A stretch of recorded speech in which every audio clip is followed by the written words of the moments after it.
Shabbat Shalom, everyone. Shabbat Shalom. Welcome to the second half of class at Temple Kefarym. This is the portion where we go through our scriptures within the Torah. We bring forth scriptures that we want to expound on or that we have a question about. This is the moment, this is the time. But before we do that, please, if you haven't, if you're watching this later on, please make sure that you subscribe. If you haven't, make sure that you share, make sure that you like. All right. Before we get started, we're going to go ahead and go into prayer. Before we get started, we're going to go ahead and go into prayer and then proceed from there. Does anyone want to open up with prayer on the panel? All right. Maisha is going to open us up with prayer. Yeah, give me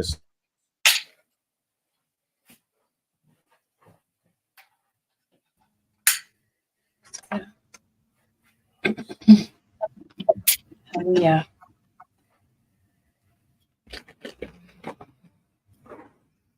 Borenu, Malakinu, Abinu, we humbly come before you asking to approach your throne. Salaklanu, of any uncleanliness, whether it be physical, mental, or spiritual. We come before you as always saying Todah Rabbah for life. Todah Rabbah for your wisdom, for your knowledge, and for your provisions. Most High, without you, we could not be here. We could not exist. It or he who calls us to be, we give you all the praise, all the glory, all the honor. We ask that you will be with us, be within our midst. Please give us the wisdom and the knowledge that we need to further your people and also further ourselves. Give us the courage and the strength like Noah and his mishpachah. Give us the belief and also the courage of Abraham and Sarah. Please give us the strength and the tenacity as Moshe and Joshua. Please give us the sternness and respect for your Torah as Ezra. And I ask that you will allow us to be the examples in this hour. Please be with us. Please use us. Please protect us. We give you all the glory, all the esteem, all the honor. Haluet hakoach kaniski. Praise the eternal power.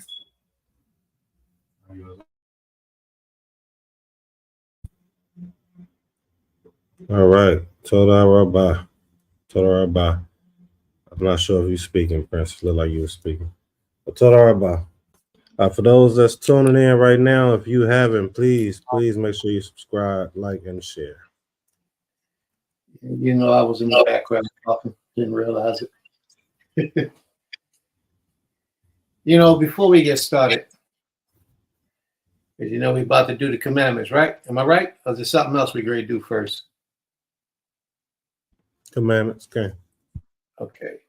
So before we get started, I wanted to talk briefly about the last young lady, Tara, I think it is, who had her comment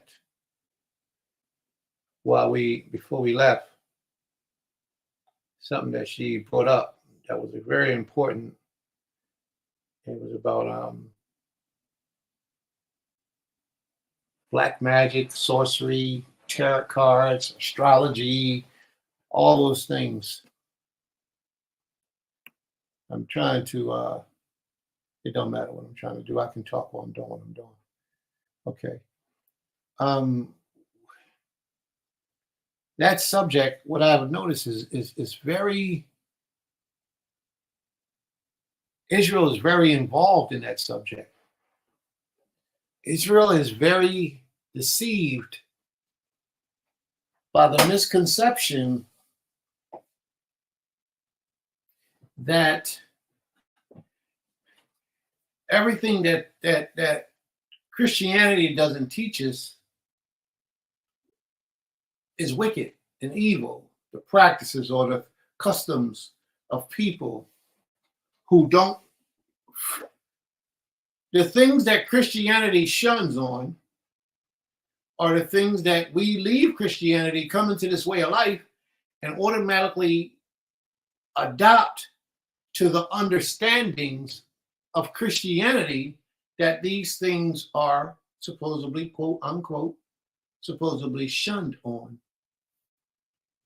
There's a reason why you left Christianity. And you have to remember, leave Christianity where it is.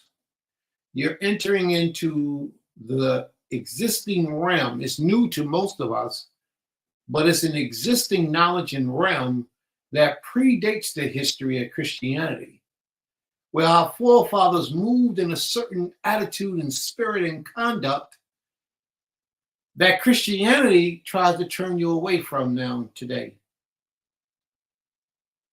But a lot of our people don't understand that their essence, their soul, is crying for this particular thing because it's a void in our lives and religion is not filling it. And we're actually in our soul crying for this particular thing. And our needs are given the impression that they're being met by diving into astrology, witchcraft, Wicca, Satanism.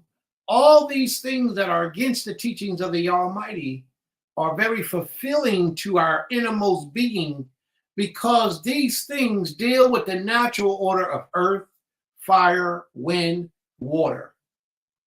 The natural elements that we are supposed to be dealing with, these things deal with. They bring about herbal remedies, concoctions, spells, and all type of things that are unknown to the average person, that because we come out of Christianity, we actually think that these things are evil and wicked. But I want to share something with you so that you'll know if you don't know. The reason why Christianity teaches against these things is because Christianity used to be right in the midst of these things, but separated themselves later on in it, like around the 10th century, 12th century, a little while after that, 11th century, they separated themselves from these teachings. What do I mean?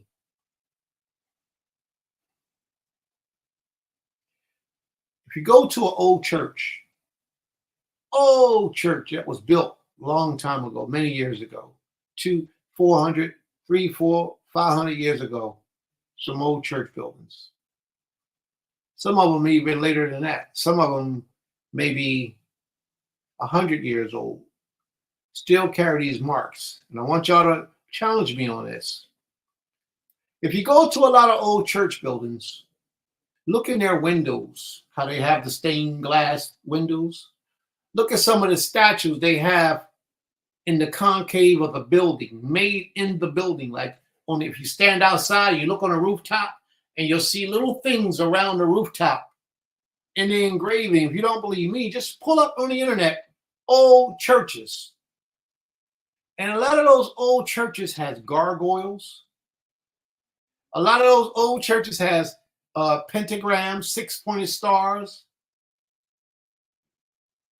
A lot of these old churches shows and bears the mark that religion, Christianity, used to be incorporated with Satanism. Satanism used to be in the midst of Christianity. Heavy. Now, there's nothing evil about a gargoyle, but they will teach you that it is.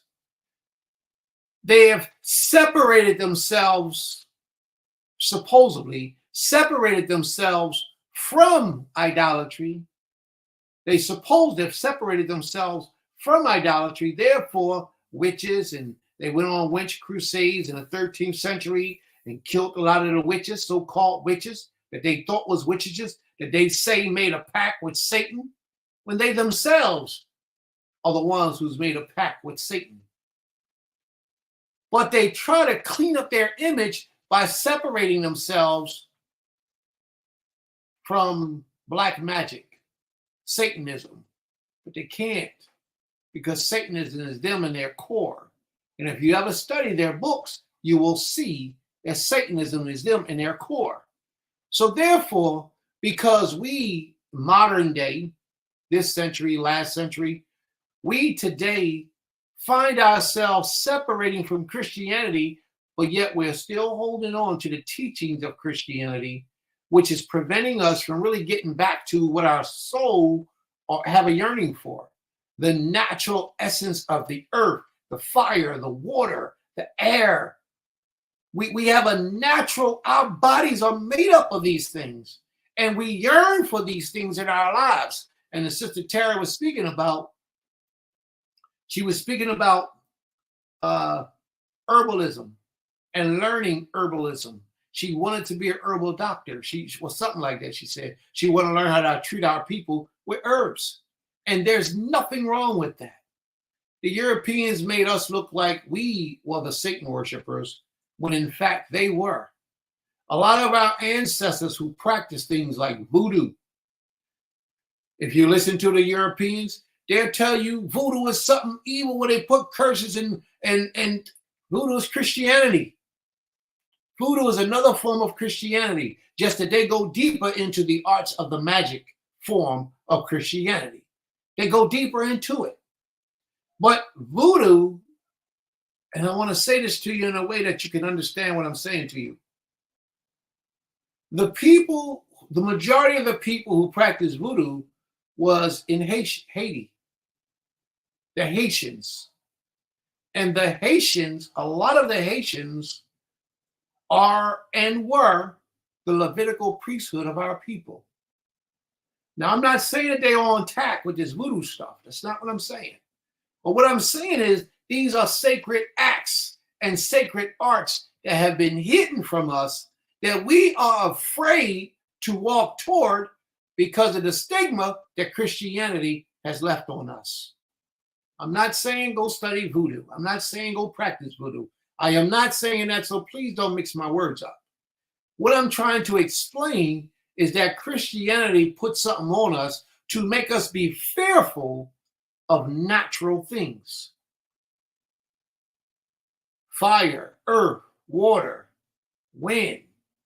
The natural things, the four elements that produces results in this earth, we are afraid to even deal with those things because we don't understand what's taking place.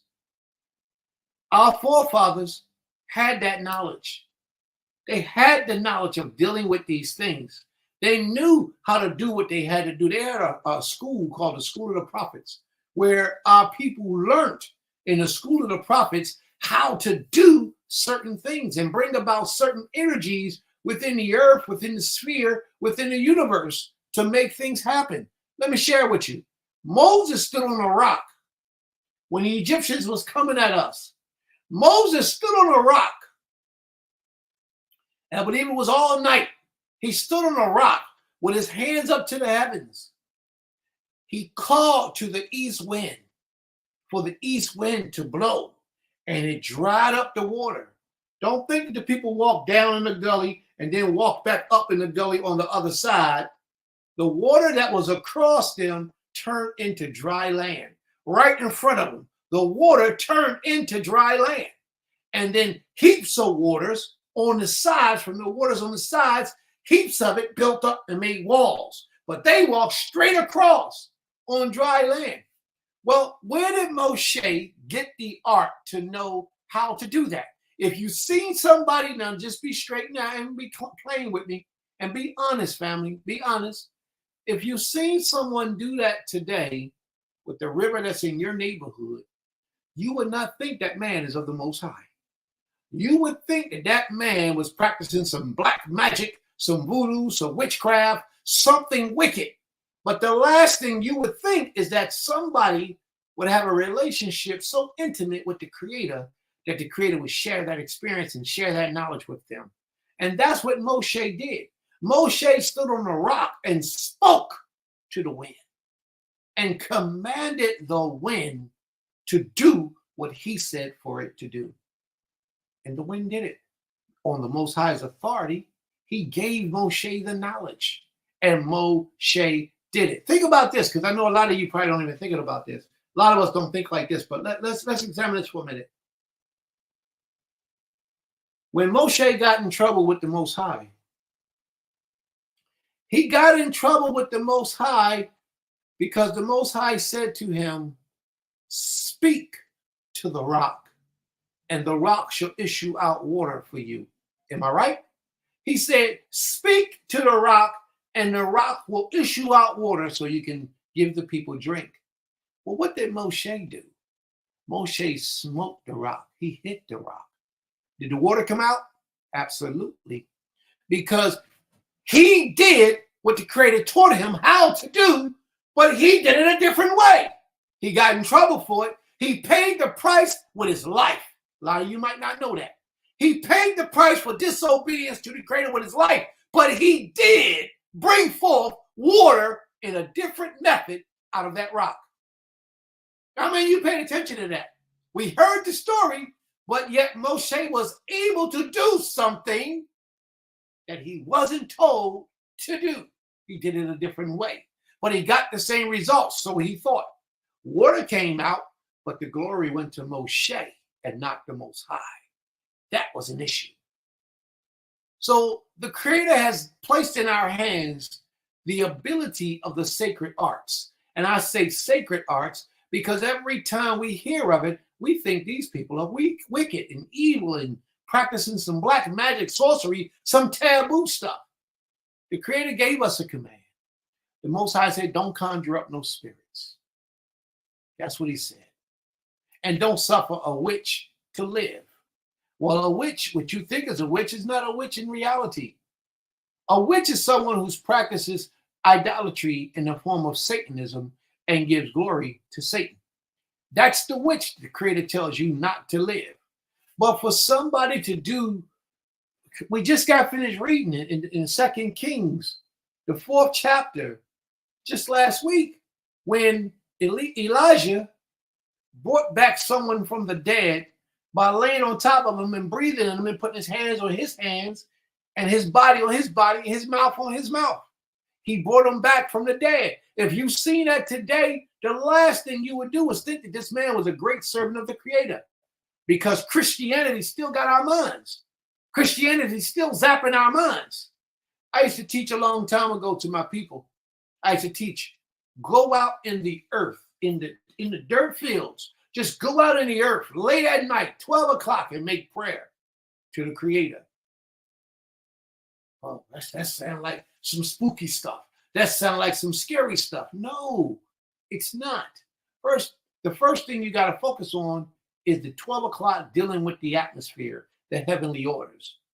That's your time. That ain't the evil time. That ain't the bewitching time. That's your time. That just got finished saying Moshe did it all night. You think 12 o'clock at night was included in that? Absolutely. He did it all night. Read the scriptures. Pay attention. And I tell you to go out in the dirt, in the grass, in the field, and lay and sit and do what you got to do with no shoes on, barefoot, sometimes butt naked if you got the ability to. If you got the ability when ain't nobody going to be around you, you totally secure and safe, get butt naked. Prostrate to this King and pray to him. I promise you, that prayer will be the most intense prayer you ever had in your life. I promise you, because you are getting back to the natural essence of why you're here, of what got you here, the natural essence of life. Christianity has taken us far, far, far, far away from the natural essence of life. And we allow it to still penetrate our minds by holding on to these stigmas that they have given us.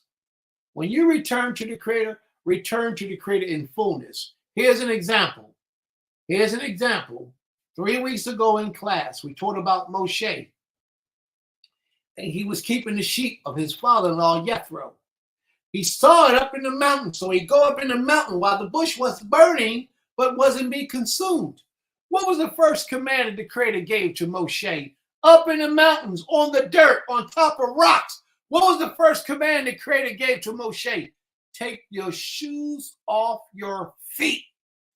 Well, that did a whole lot more than just show respect and honor, because that's what he did. By taking off his shoes, he showed respect for a sacred place. But not only did he do that, He allowed his body to become one with earth, with nature. He allowed his essence to become one with one of the most important gifts that the Creator gave us, and that's the earth. Everything we utilize, everything, I would say at least like 90% of it, comes from the earth. Other than the energy of the sun and the moon, everything else that we got, it comes right here from the earth. About 90% of it comes from the earth. We drink, we eat, we live, we walk, we sleep, we talk. Everything we do is right here on this blessing from the Creator called earth. Eretz, or land, or earth is what we call it. And it's a blessing. The Creator allowed him to get connected back to the earth by removing his shoes off his feet. Now, their shoes in the ancient days wasn't like our shoes today. Our shoes got rubber soles. Their shoes has animal hide. Animal hide conducts electricity as well. So it wasn't as bad for them yesterday as it is for us today. But we gotta learn to return back to the natural order of things, family. We have to. It's all a part of our lives. These cities that we live in, these are jails for us. We got to get down to the country. And if you do live in the city, you got some backyard, utilize your yard. Utilize it for other things other than cookout and parties. Sit out there. Let your feet walk in the grass. Pray and meditate out there in your grass, in your yard, in your dirt. You know, scientists today are proving that the dirt from the earth is not as bad as people teach you that it is.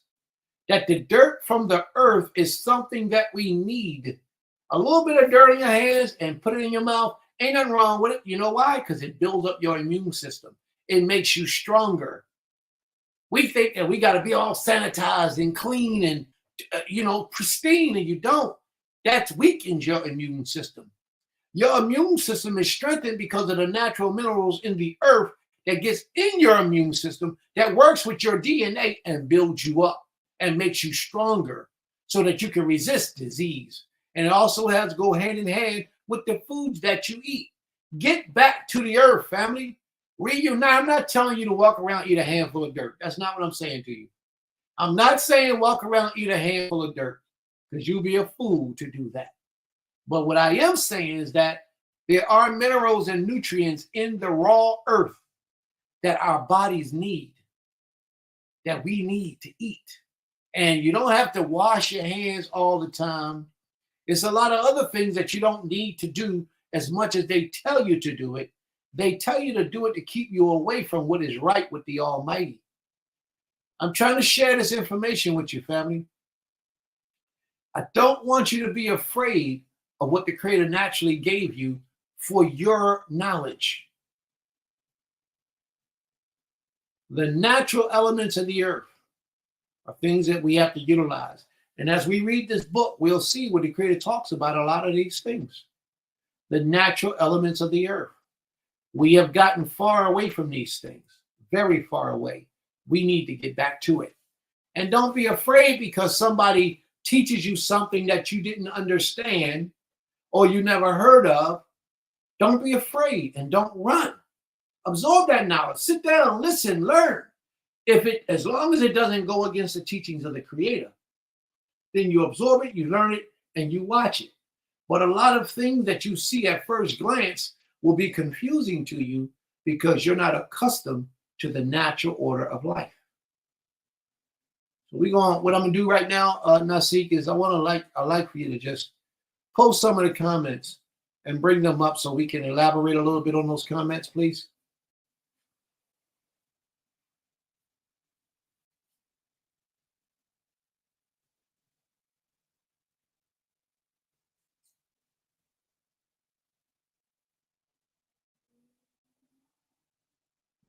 And Patel says all that comes naturally or has been gifted to us has been adulterated throughout our generations because of our contaminated and corrupted mindset. Absolutely true, Aang. Absolutely true. And it's sad. But we got to get back to the natural order of life.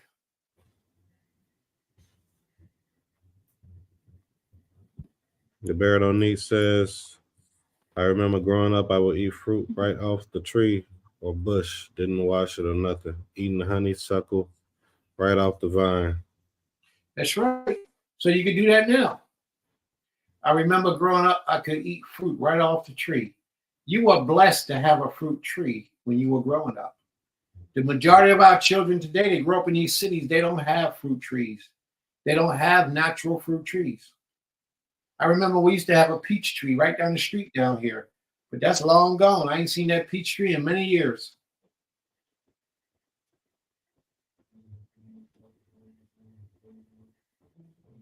Like Veridasa says, get back to your grounding. Scientific studies have been proven that just by putting your hands in the earth, working the earth releases endorphins and depression killing hormones in the brain body.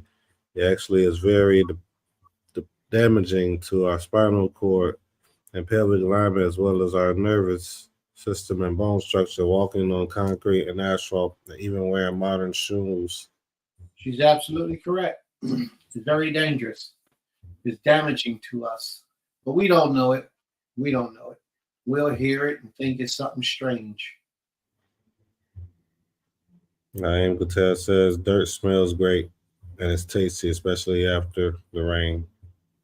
Yeah, you got to be opened up to those type of things, else you'll miss them. You got to be opened up to the smell of dirt. I'm not sure if these three are comments, so just talking back and forth. These next three.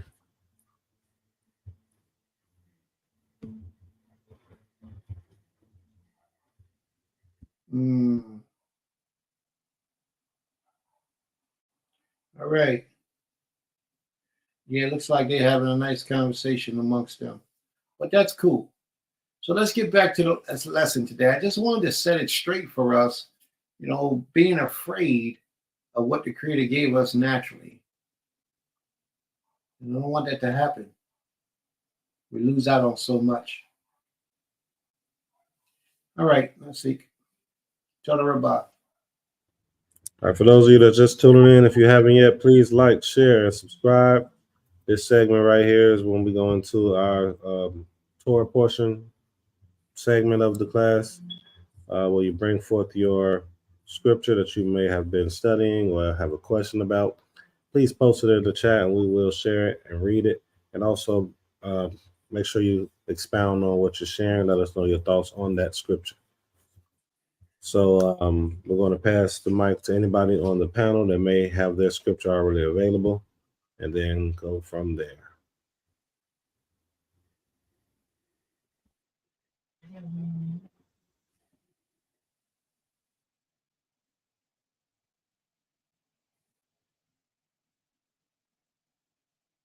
Shalom. All right, family. Shalom. Oh, you got it?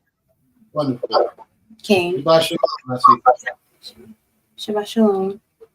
My scripture is going to be coming from Wayikra 19, verse 14.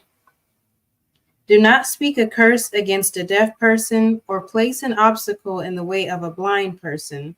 Rather fear Yahweh, I am Adonai. Okay, so I chose this one because I kind of get a lot out of this one. Being fair and I believe like if you're in a position and you know someone may not be privy to understanding everything in this walk, not manipulating them. Because it says, I believe it goes for do not speak a curse against a deaf person or a person, period. But it's specifically talking about do not speak a curse against a deaf person or place an obstacle in the way of a blind person. I think it's just talking about the principles of being just and fair.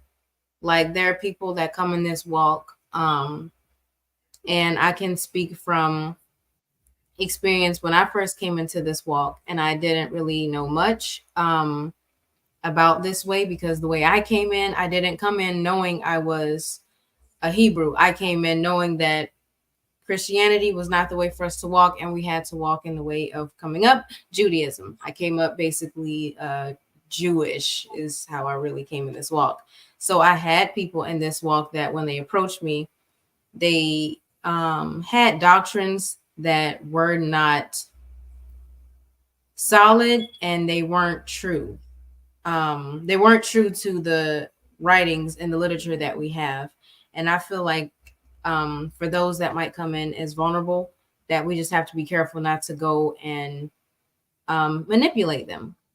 And that's what I get out of it. I'll read it one more time just in case it's not registering or I'm not explaining good enough. It says, "Do not speak a curse against a deaf person or place an obstacle in the way of a blind person.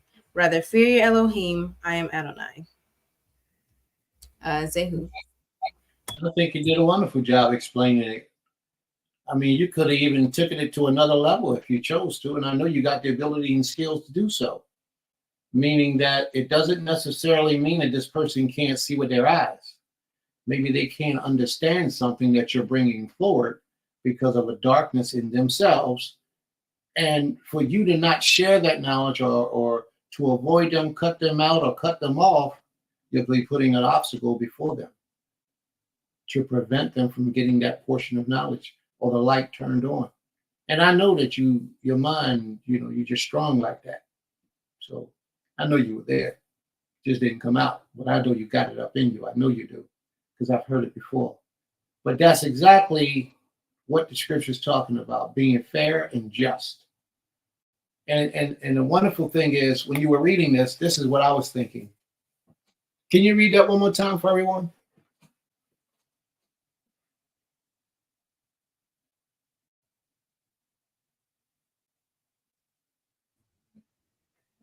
"Do not speak a curse against a deaf person or place an obstacle in the way of a blind person.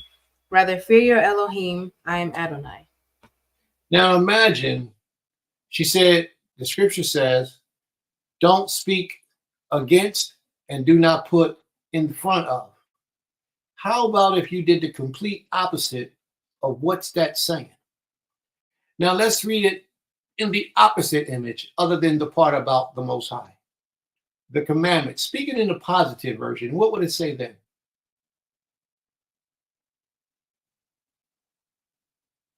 Instead of putting a block in front of them, you would enlighten them. You would help them. Instead of preventing them from doing something, you would encourage them. So in essence, the point I'm trying to bring about is, while the Creator teaching us the negative things that we do, He can also be bringing us the positive things in how we are supposed to do things. Do y'all understand what I'm saying?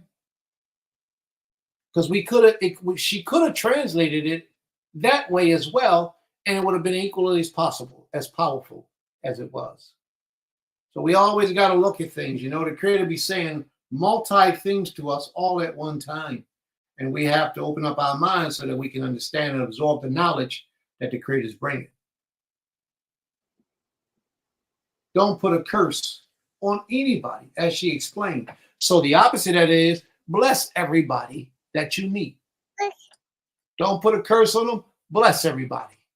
Don't put a stumbling block, help everybody. You see what I'm saying now? The opposite of that, what the scripture actually says, is bringing blessings into the people. And you get blessed by blessing others. And so many of us don't understand that as well. You get blessed because of what you do for others. All right. Now see, Total Rabah, may the Most High be praised.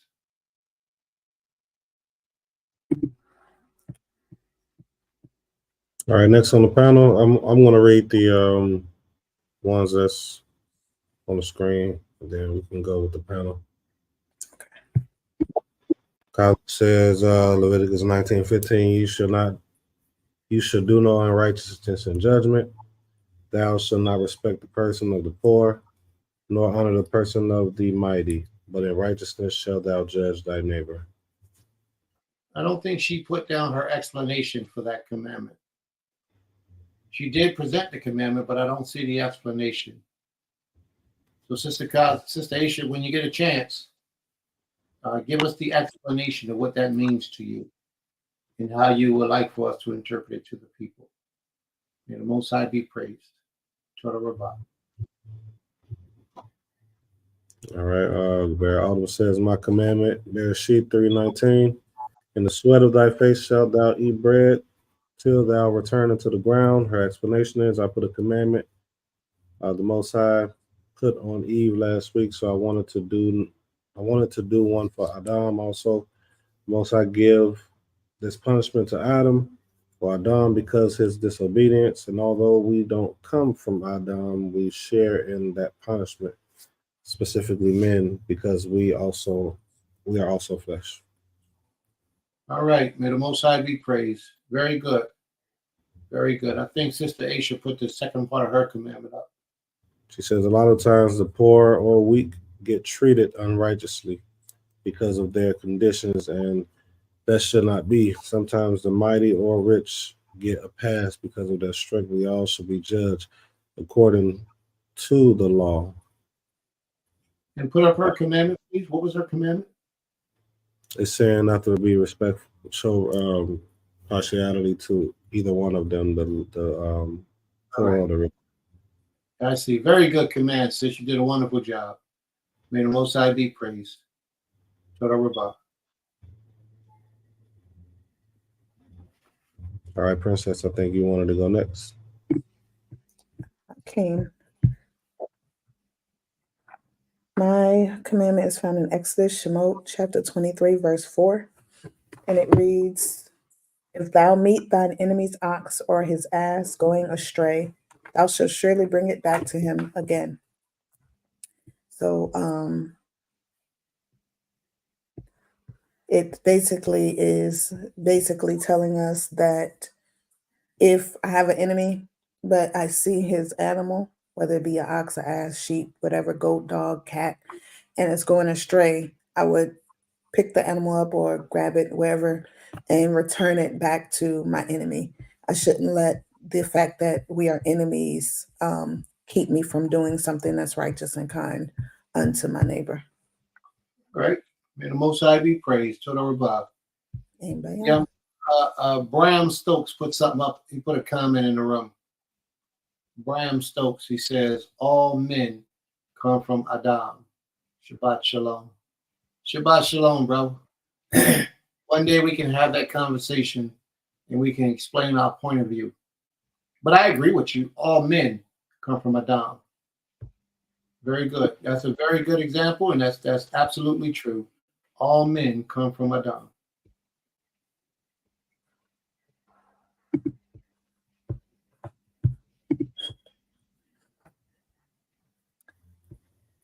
Imhotep says Numbers 5 through 10. This law relates to confession and restitution. We got to make full restitution plus an additional 20% when we have wronged our neighbor, if the neighbor has passed on. If the neighbor has passed on. I think she has to finish.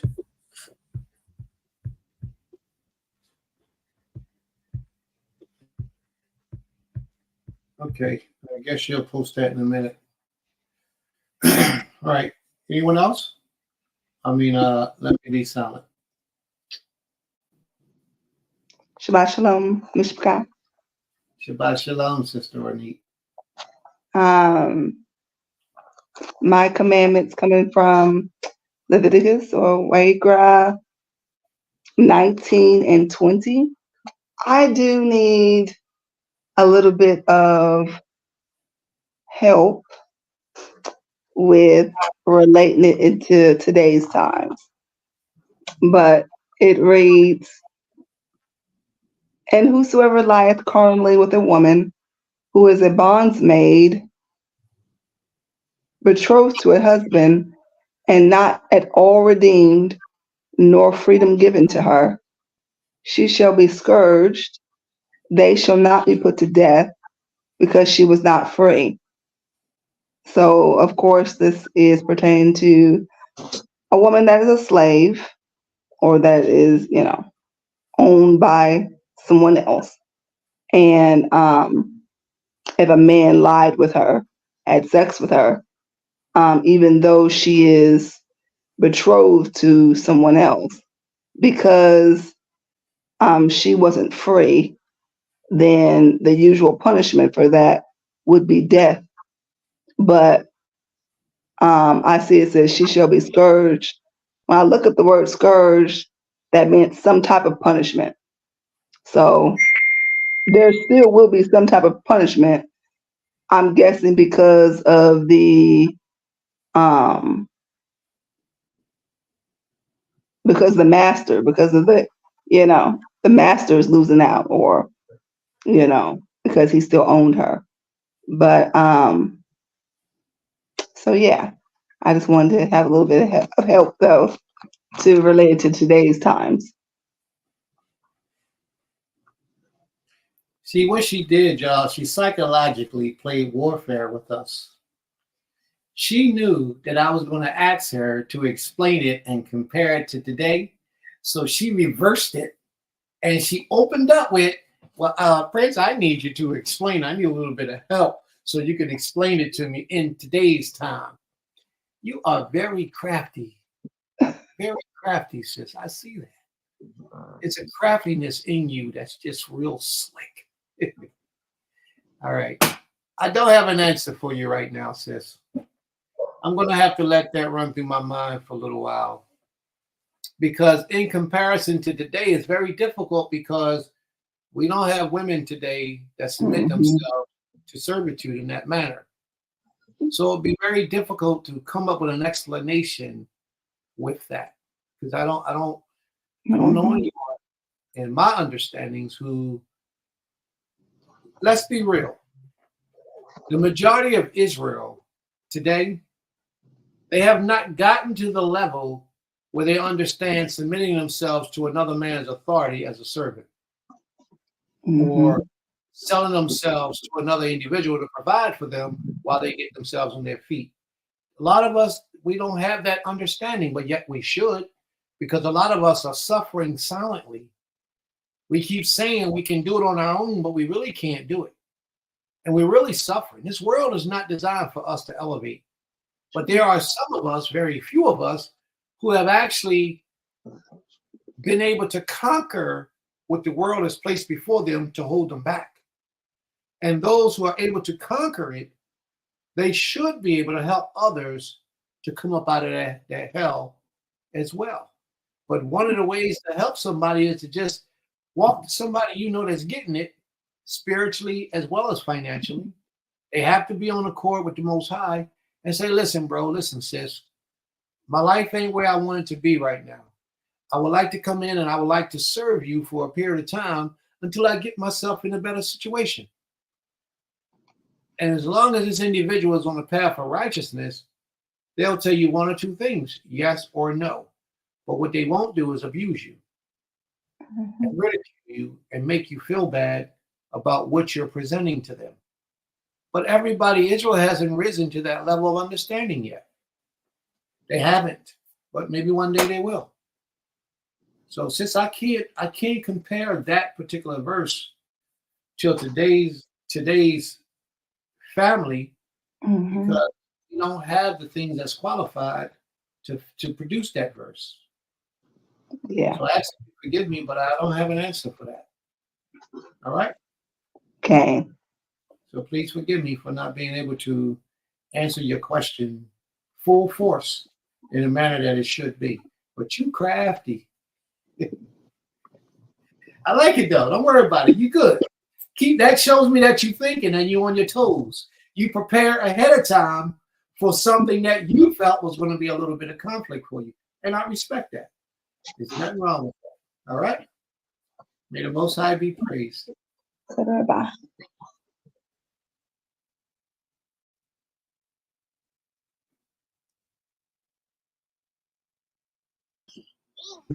Shalom, not seek asked me to take over the reading. Zaquina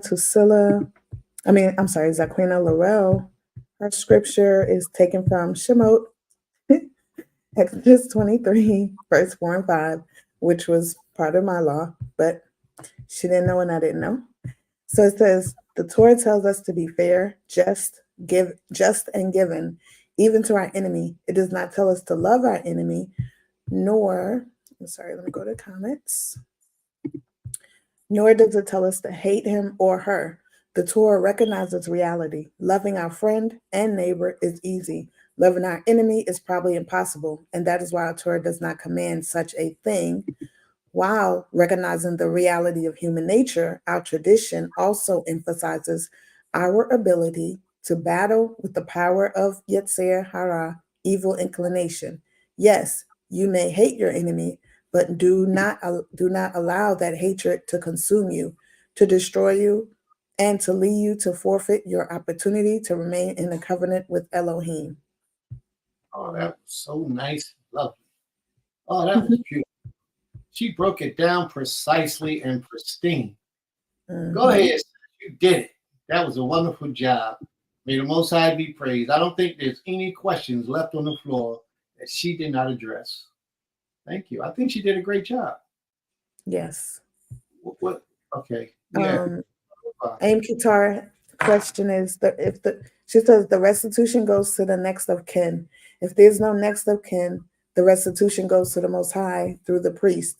Question marks. Who gets the restitution today? Pull her scripture up, please, and then pull the second part of the scripture. Her explanation. Her explanation.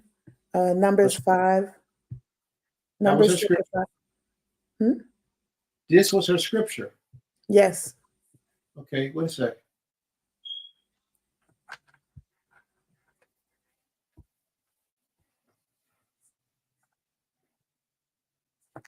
Iman, you want to read it? Yes. Her scripture reads Numbers chapter 5, verse 5 through 10. This law, you want me to pull it up out the book and read it? No, you're reading it. Okay. This law relates to confession and restitution. We are to make full restitution plus an additional 20% when we have wronged our neighbor. If the neighbor has passed on, the restitution goes to the next of kin. If there's no next of kin, the restitution goes to the Creator through the priest. Who gets the restitution today?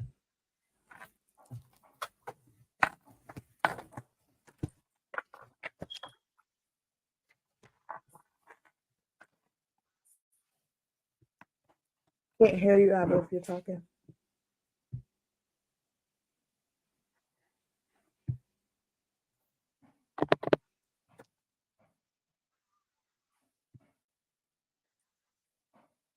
Can you hear me? We can hear you now. Can you hear me? Okay.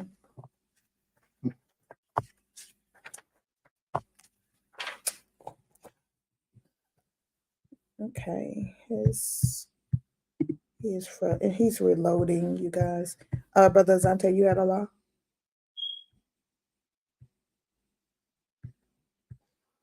King, my law today is going to be from Leviticus chapter 18 and verse 3.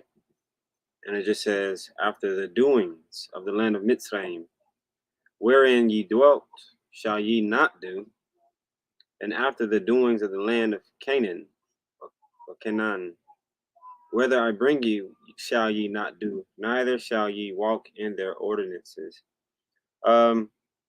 This scripture here kind of stands out to me. Not very deep, but it just stands out to me because a lot of our people today don't realize how much we are still in Egypt, how much we are still practicing the ways of Egypt, the ways of Mitzrayim. And I say that to say that a lot of even like our religions today, they all stem, if you go back through the names, if you go back through Jesus or Jesus, and all of our modern day religions and the gods that people worship, they all go back to Egypt. Even a lot of our ways, a lot of the things that this system or this matrix system, or however you want to put it, a lot of the things that we are practicing today, it goes back to Egypt. So I thought that was very unique. I also thought it was very unique to that the Creator said that when we came out, he commanded us the things that you were doing before, that you were doing in Egypt, don't bring these things, with you. And for me, that stands out because, like I said, our law that was given to us, he gave us a law based upon the things that we were already doing. not something that we weren't doing, but he gave us laws upon things that we were already doing. And so, if we go back and look at, if we were to go back and look at, Egyptian culture, and the things that they were practicing, not everything, but majority of the things that they were practicing in Egypt, we're still doing today. A lot of these same deities like Osiris, Tammuz, Hermes, all of these different deities are still being worshipped today, just up under different names. And so I thought that was very unique. And I also wanted to, while I'm saying this, just to touch on another law that was brought forth, that Prince elaborated on, that Nasika Amuna brought out when she said, about not speaking a curse over the deaf, or putting a stumbling block in front of the blind. What stands out to that is that a deaf person can't hear. A deaf person is not going to hear you cursing them, and they can't hear you because they're deaf. So in order for you to curse a person that can't hear, or put something in front of a person that is blind, it just goes to show how wicked sometimes our hearts can be. You to know that a person can't see and you're going to slide something in front of them, or a person doesn't have a certain understanding, so you're going to slide something, up under them, and like Prince said, a lot of times the things that are given to us in the law, the things that we're told not to do, it's not that we're supposed to focus on the things not to do. It's supposed to teach us the things we are to do, So if the scripture says, don't put something in front of a blind person, we're focused so much on like not putting something in front of a blind person that we're not truly doing the things we're supposed to be doing, So, with that, I yield, Zehu, and that was my command. All right. May the Most High be praised. Very good. Very good. Can we address aim guitars? Sorry. Okay, and the rest of the explanation is, who do we repay if there's no next of kin and no priest, since we definitely have to make that restitution? Who do we repay if there's no next of kin? All right, if there's no next of kin and no established priesthood, then you could bring it to the house of worship that's doing the works of the Creator.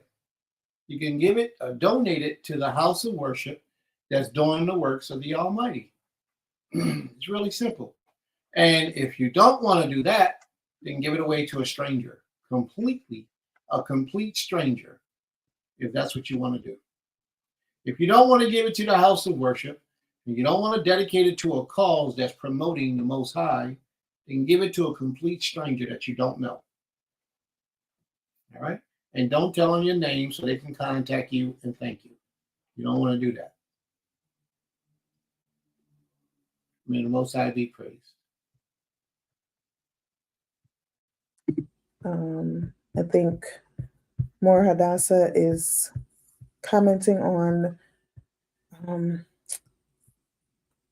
Adon Azante's law, where he read, and so she says, even beyond the literal, the metaphorical meaning extends to not putting an ideological or even philosophical stumbling block in front of those who are spiritually blind, those spiritually immature.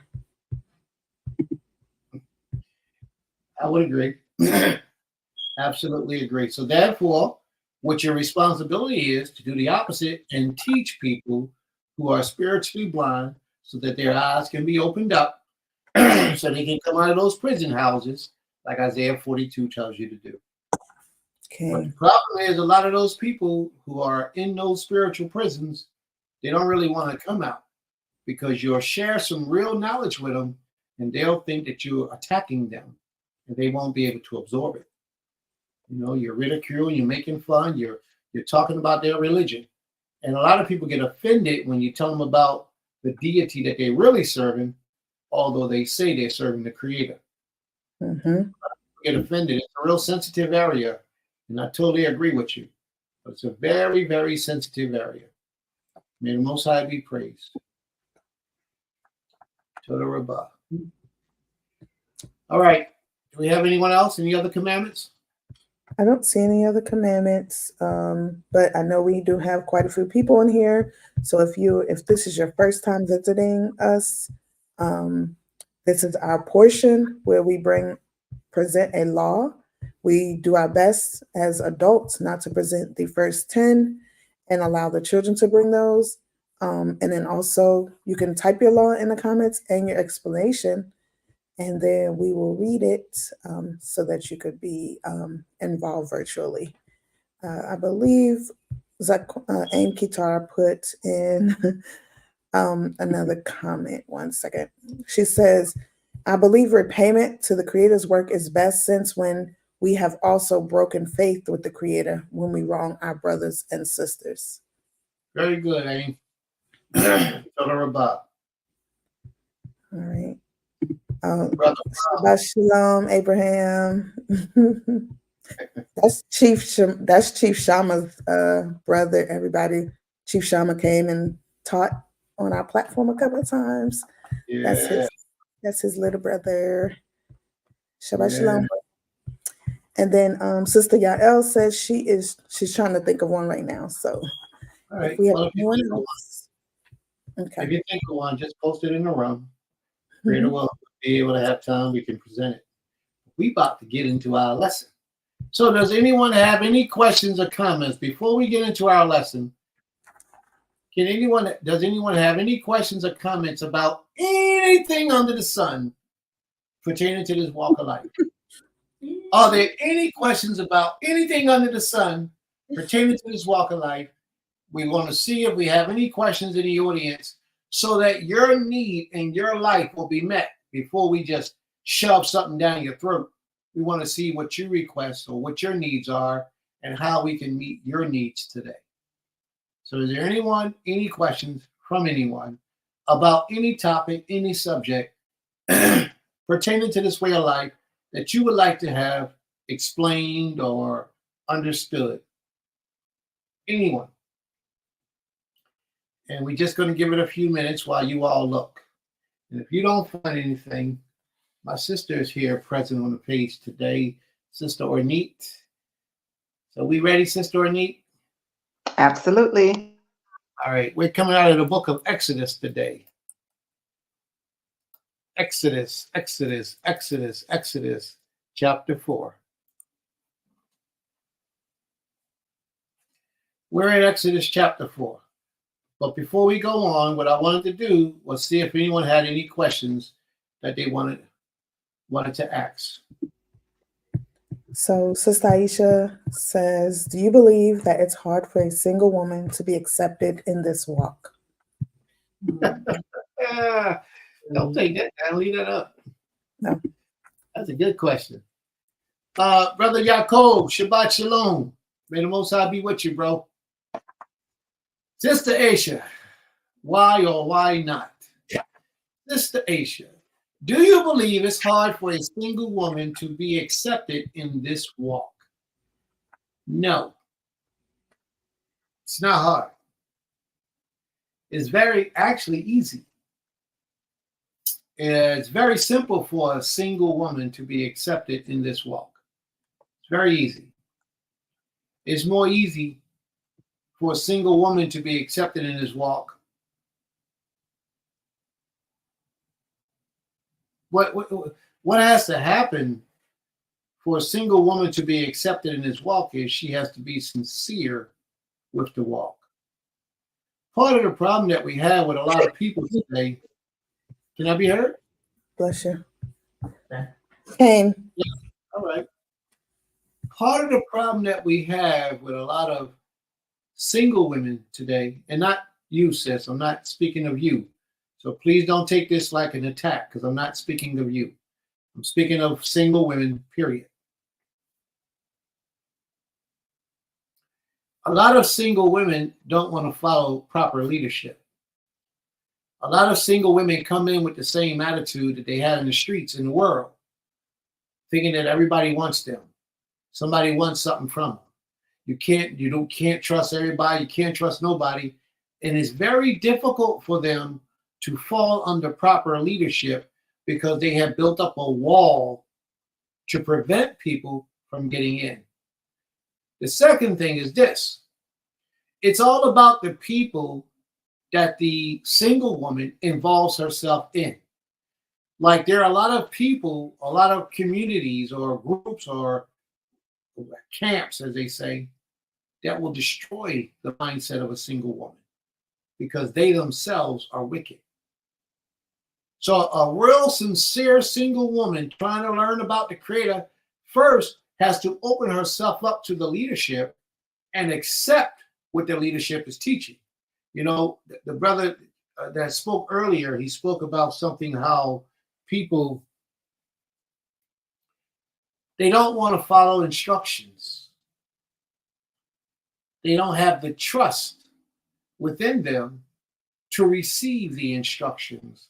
And what I've noticed is that a lot of single women today, they don't really want no man's authority over them, telling them what to do.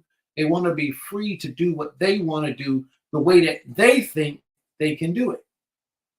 And that's not the way it's supposed to be. The Creator laid out a platform and a law and an order for us to walk in. No woman should be without a covering. But a covering also means that this man is the guiding force behind you to direct you to almost every aspect of your life, to teach you how to make money, how to save money, how to put it up, how you should be doing with your children, how you should be living, what you should be eating. All spiritual matters is basically your covering's responsibility. But a lot of single women today, they have that single mindset, and that's probably why they're single for a lot of them. And they don't want anyone telling them what to do, because having a covering is like having a marriage. It's like being in a marriage with an individual, but no sex is involved. Just that you have to submit yourself to the will and authority of someone else outside of yourself. And we have to learn that when you come in this way of life as a single woman, you should immediately go up underneath somebody's covering, a man. And that man should not be having any rights to touch your physical body in any sexual way at all. To be your covering, that's not what he's required to do. You got to get that straight and get that clear, because a lot of males will deceive you and make you think that's what it's about, and it's not. But you have to, at the same time, submit yourself to his authority and let him do his part in your life by guiding you. I had one young lady years ago, about 4 years ago, and I was her covering. She had something else in mind, but I only had the covering. I just thought I was her covering. And this young lady will go out and she'd get her money whenever she got her money and just spend it all on dumb stuff. And I had to explain to her, listen, you can't do that. What I would like for you to do now is buy the food you need for your house. That's it. Everything else, don't touch your money. Put your money in a bank account and let it stack, but don't spend it. She got upset with that. She didn't want to listen to that. That's where we begin to have our fallouts. When I begin to tell her how to manage her money, we begin to have fallouts. And then she come to me one day about a month later saying, well, I don't want you to be my covering no more, because she found another person that she can manipulate. So a lot of women don't really come for righteousness, to do righteousness and to be covered in righteousness. A lot of them want what they want the way that they want it, so hopefully they'll have a relationship with the individual later. But this ain't about no relationship, a physical contact or a marriage relationship, because he's your covering. That's not what this is about. It's about your protection, your guidance, your help, your instructions in this life. Okay?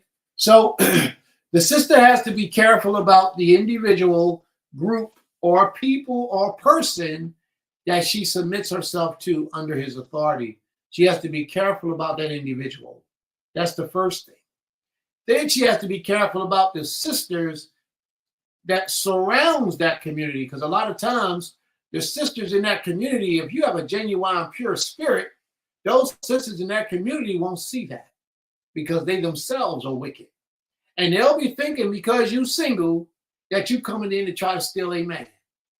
And instead of siding up with you to help you, they'll try to defer you, putting that stumbling block before you. They'll try to defer you from getting what you truly need. And that's a problem. So may the Most High be praised. What was the second part to that? So she's saying she appreciates your response, perspective, insight, and wisdom. And she says she can't help but wonder if our sister, the perspective of our women are the same. And yeah, I had my hand raised because I did want to. Okay, If you'll I'm get able to. you will get your chance, believe me. The only thing I wanted to say in response to that was at Beulah Land at Temple Kefarym, we have sisterhood meetings where our sisters get to ask questions and hold conversations with each other on topics like this. So I don't know if you're a part of those meetings, but if you're not, maybe you should ask to be a part of it so that you can find out their perspective so they can let you know how they think and what they're about. But I have a lot of confidence in our sisters that any new sister that comes in, whether she's single or married, they will show her the red carpet treatment and welcome her in. There's no doubt in my mind because I know the people, the sisters and the family that I surround myself with. I know the level of maturity, spiritual maturity that they possess. So may the Most High be praised. Ima?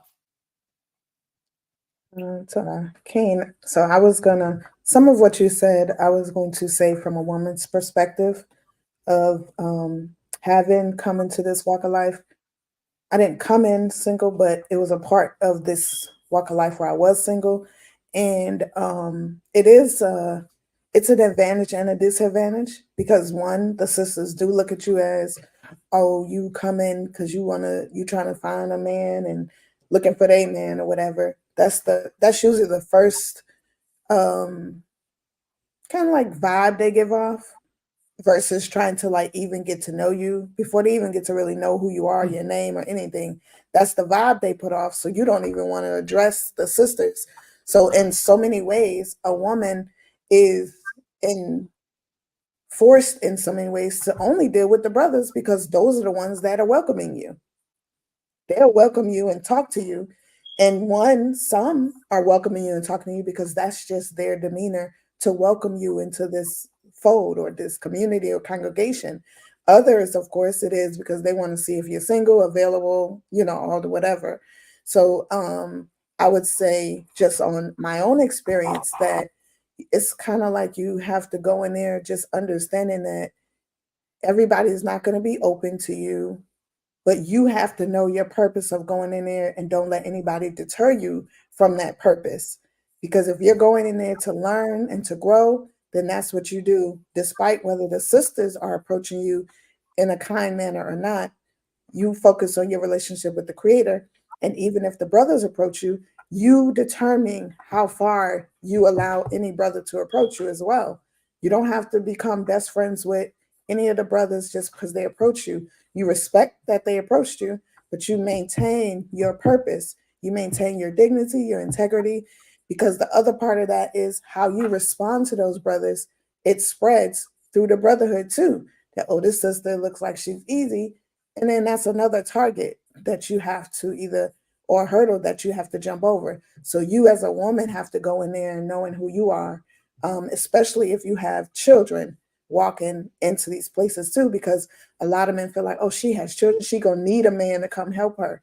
Not that we don't need a man, but you don't want to give off that desperate thing because you might be attracting the wrong man that that could or could not help you, because a lot of times a man approaching you doesn't mean he's really capable of helping you raise your children or even taking care of you or the children that you're bringing in with you when you come into this walk or when you're part of this walk for a long time.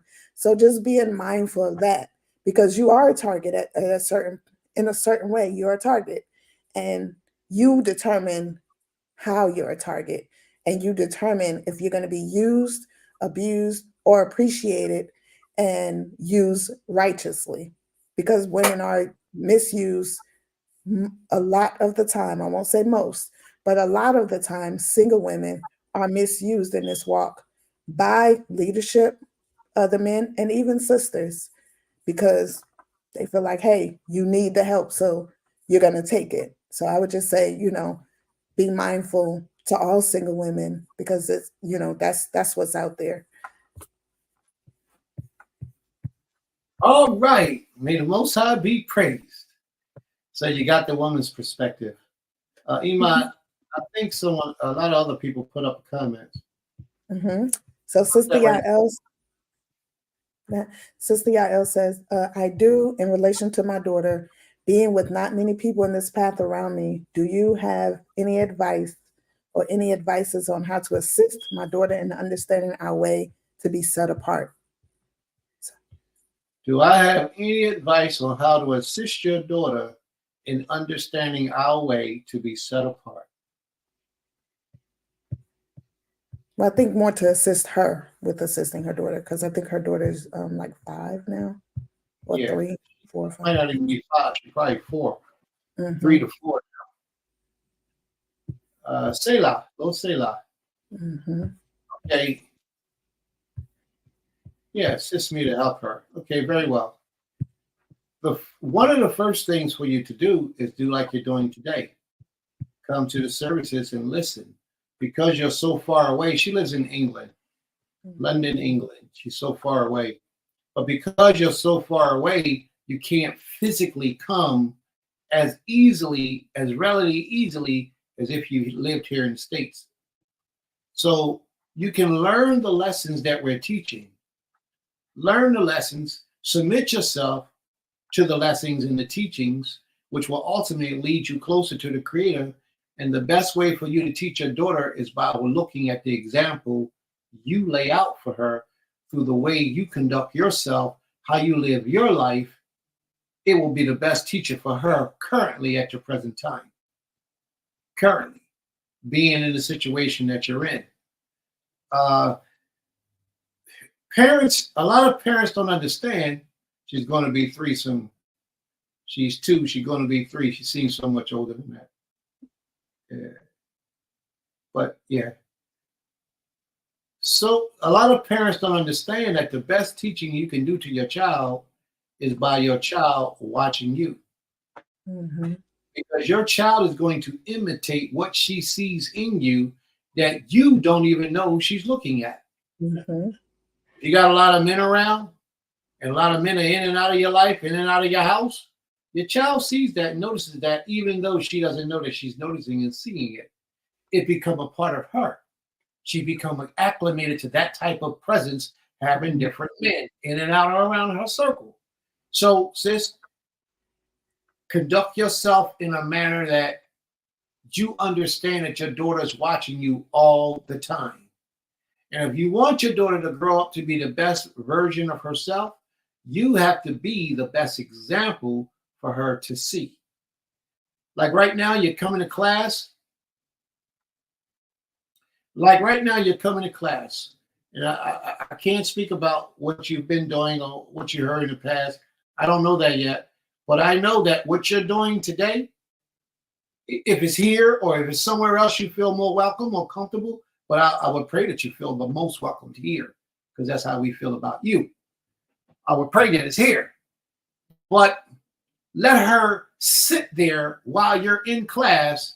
You could play with her, teach her, laugh with her, talk to her. But let her hear you watching and reading and responding. Read out loud so she can hear some of the things. Read your books with her at night. Talk to her about the Creator. Talk to her about how precious and sacred she is, how precious and sacred her body is. At a young age, you got to start instilling these things into her. Her confidence, build up her self-esteem. Let her know that she's a little princess and that she's not to let people do certain things to her that you wouldn't want for them to do to her at that certain time. These are the type of ways that you have to teach your child how to be set apart from the rest of the world. All right? Mhm. So if there's any other questions, then feel free to ask. But she wrote some stuff, so I'm going to be quiet so you can read.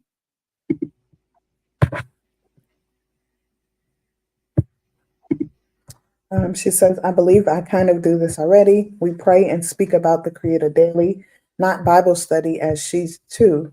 But she says she also understands, and yes, she feels welcomed. And I was just going to say, any sisters who are on here who are seeking sisterhood, and just that bonding of sisters, you're welcome to join our sisterhood. We have sisters in our sisterhood that do not live on the land or even live in our state. So if you can message me on Messenger, or if you have my number, and if you want to join the sisterhood, you just let me know, and I will add you to our sisterhood, because we are in the process of building more with one another and having these types of conversations. So you're welcome to join. And that's how that goes. This. That's how that goes. Just like that. Just that simple. May the Most High be praised. But I saw a lot of other comments come up. Yeah, You want to Go press into those? it. Mhm. Just to let y'all know why she's looking for that, we had a whole lesson prepared today. But if we don't get to the lesson, we don't get to it. Because the priority number one is making sure that when you leave from this Shabbat service, that you leave knowing something that you did not know prior to coming that can help your life to get closer to the Creator. So we're dealing with the needs of the people first. Yeah. Sister Renee is basically she's commenting on what I said earlier about the sister's point of view. And so she's saying, and then be transparent and communicate with the leadership. Stay close to the sisterhood and leadership and don't allow people to deal with you in secret. Most of the time when something doesn't feel right, it usually isn't. Practice getting clarity from leadership when something that's been done or said to you doesn't feel right. Very, very good advice. May the Most High be praised. Let me give you an example about that stuff where people come on the sideline. You got two people that's a part of the community that's listening in the classes. One is an agent, and they don't know they're an agent, but one is an agent, and one is sincere. The one sincere will receive a phone call or a text message from the agent. The agent is an agent of destruction. The adversarial energy has agents in the midst of us trying to prevent you from getting what you are able to get. They're trying to prevent you from getting it. And you have to be mindful of that. So when somebody comes to you and they speaking ill about the leadership or they talking negative about what's going on, and it's all their opinion of a matter, then something is wrong with that. Now, if they show you facts, then it's time for you to do what you just said and question the leadership on what they presented to you. But if you're constantly getting calls from these type of people, just tell them not to call you no more. And then ask them, why are you still here? If they that bad, you should have left. But they don't like that. They like to bring others with them to disrupt other people's peace as well. So may the Most High be praised. Very good job, sis. Zaquina Sukari, her law is Deuteronomy 28:3. And it reads, her explanation is, let me see how she wrote part of it. You will be blessed in the city and blessed shall thou be in the field. This is a verse I hold on to. I understand my responsibilities to make things better. She understands her responsibilities to make things better. She was having some texting issues with that. And May the Most High be praised. I don't fully understand what she's saying. I guess I don't fully understand.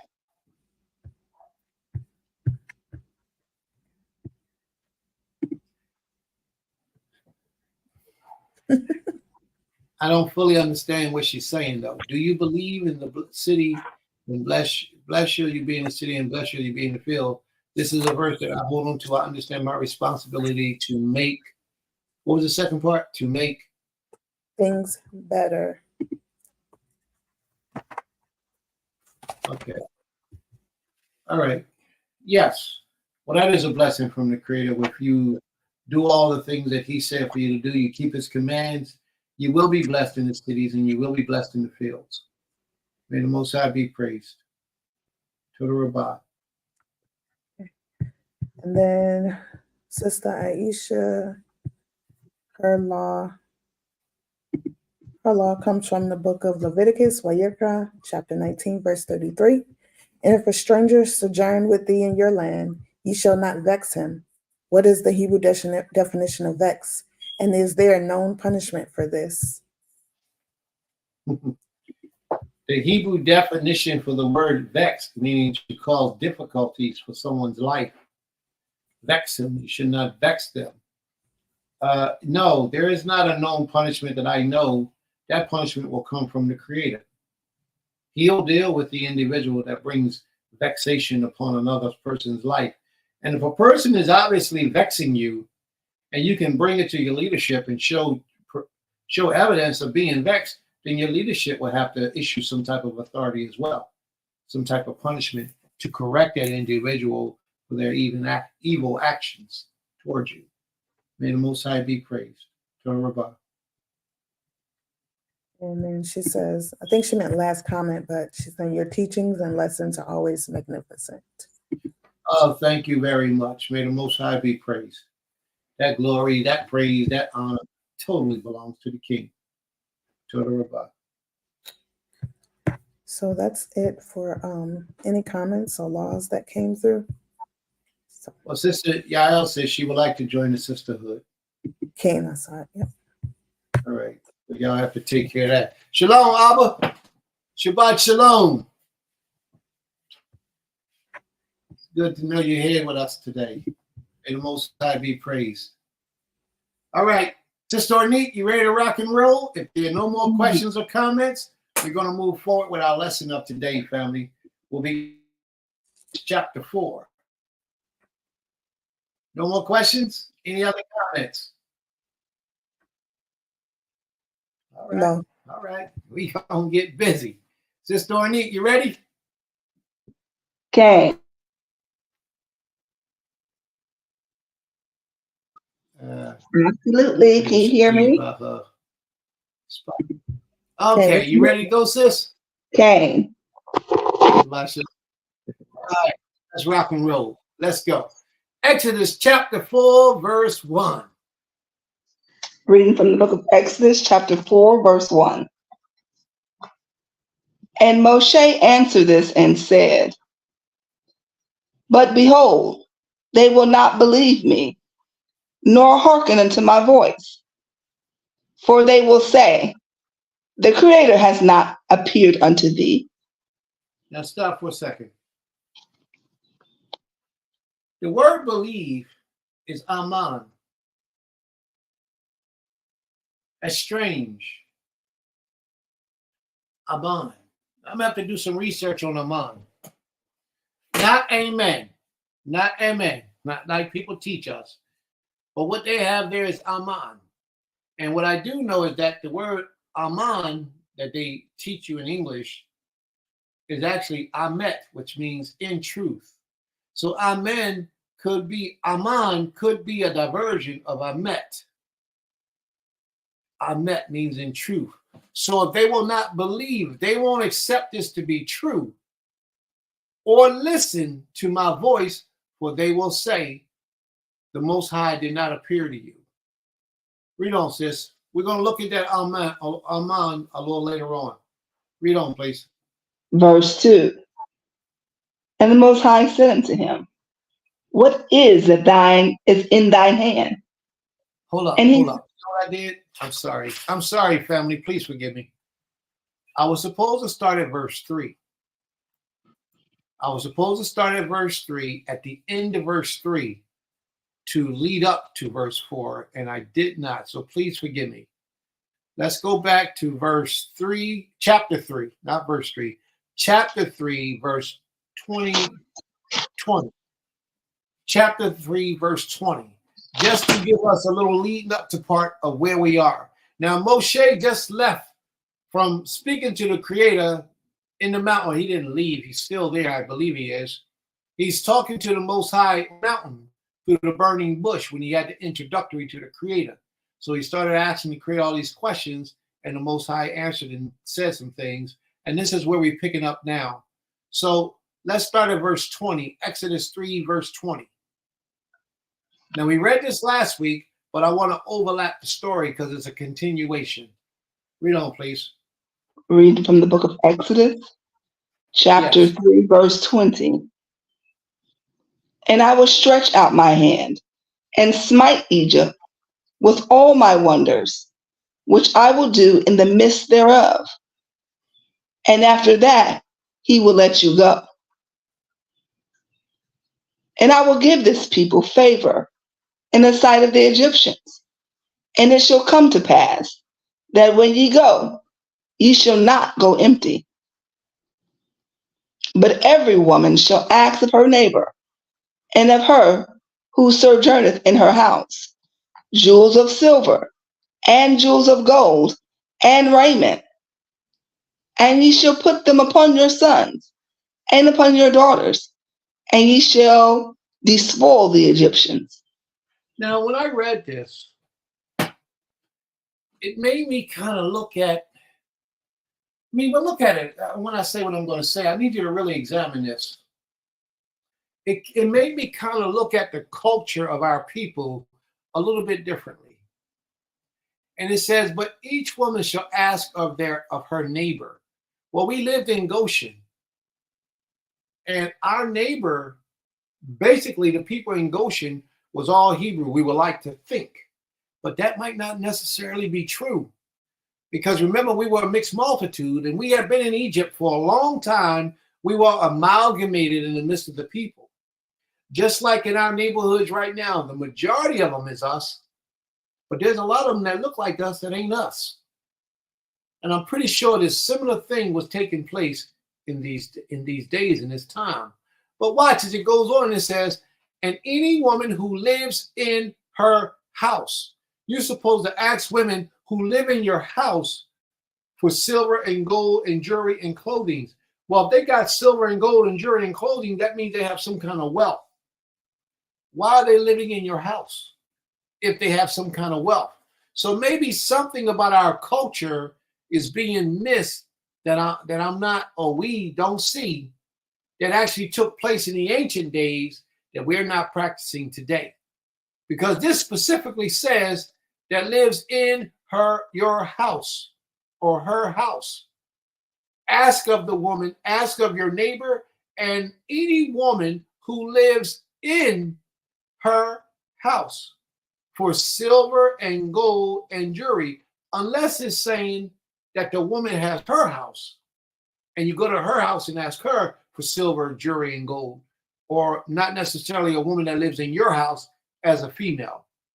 So that's just another way for us to look at it.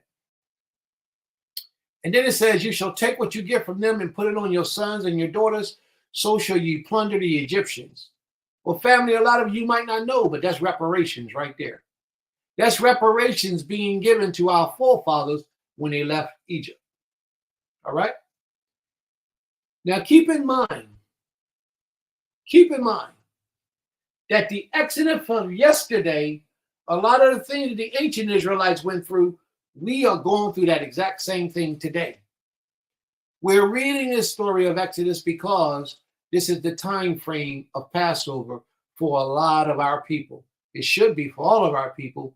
You know, they may do it at different times, but this is the time frame, and I wanted to cover the Exodus story during these months. All right? So let's read on, sis, please. Reading from the book of Exodus, chapter 4, verse 1. And Moshe answered and said, but behold, they will not believe me, nor hearken unto my voice. For they will say, the Creator has not appeared unto thee. And the Creator said unto him, what is that in thine hand? And he said, a rod. And he said, cast it on the ground. And he cast it on the ground, and it became a serpent. And Moshe fled from before it. Now, just for your mind so that you'll understand, it never became a serpent. It became Nakash. And Nakash doesn't mean serpent. Nakash means enchantment. So it could have became a crocodile. It could have became a serpent, a snake. It could have been. But we actually don't know what it actually became, literally. There was some type of enchantment. See, Moses is being trained the secret arts because Moshe, remember the Most High told him he will make him like an Elohim. He will give him the mind of an Elohim. What Moshe did was he returned back to that natural, pure state of who he was intended to be, just like every one of us. But we can't tap into our true essence. Moshe was taught by the Most High how to tap into his true essence. everything that the Creator taught Moshe is not going to be read to us through this reading in the book of Exodus. It's not even in Tanakh, everything that Moshe learned. But the things that need to be on the surface so that you could get understanding of the message, those things will be explained to you. The Creator says, throw it on the ground. So he threw it on the ground and it became Nakash. And that's exactly what it says. He threw it on the ground and Nakash was done. Nakash was appeared. And Moshe ran from it. He ran from whatever it was that what he, through his speaking, the Most High allowed him to do. I don't know if it was a crocodile, because some books will say crocodile. Some books will say snake or serpent, but it was actually enchantment. Now we go to Nakash way back in the book of Genesis.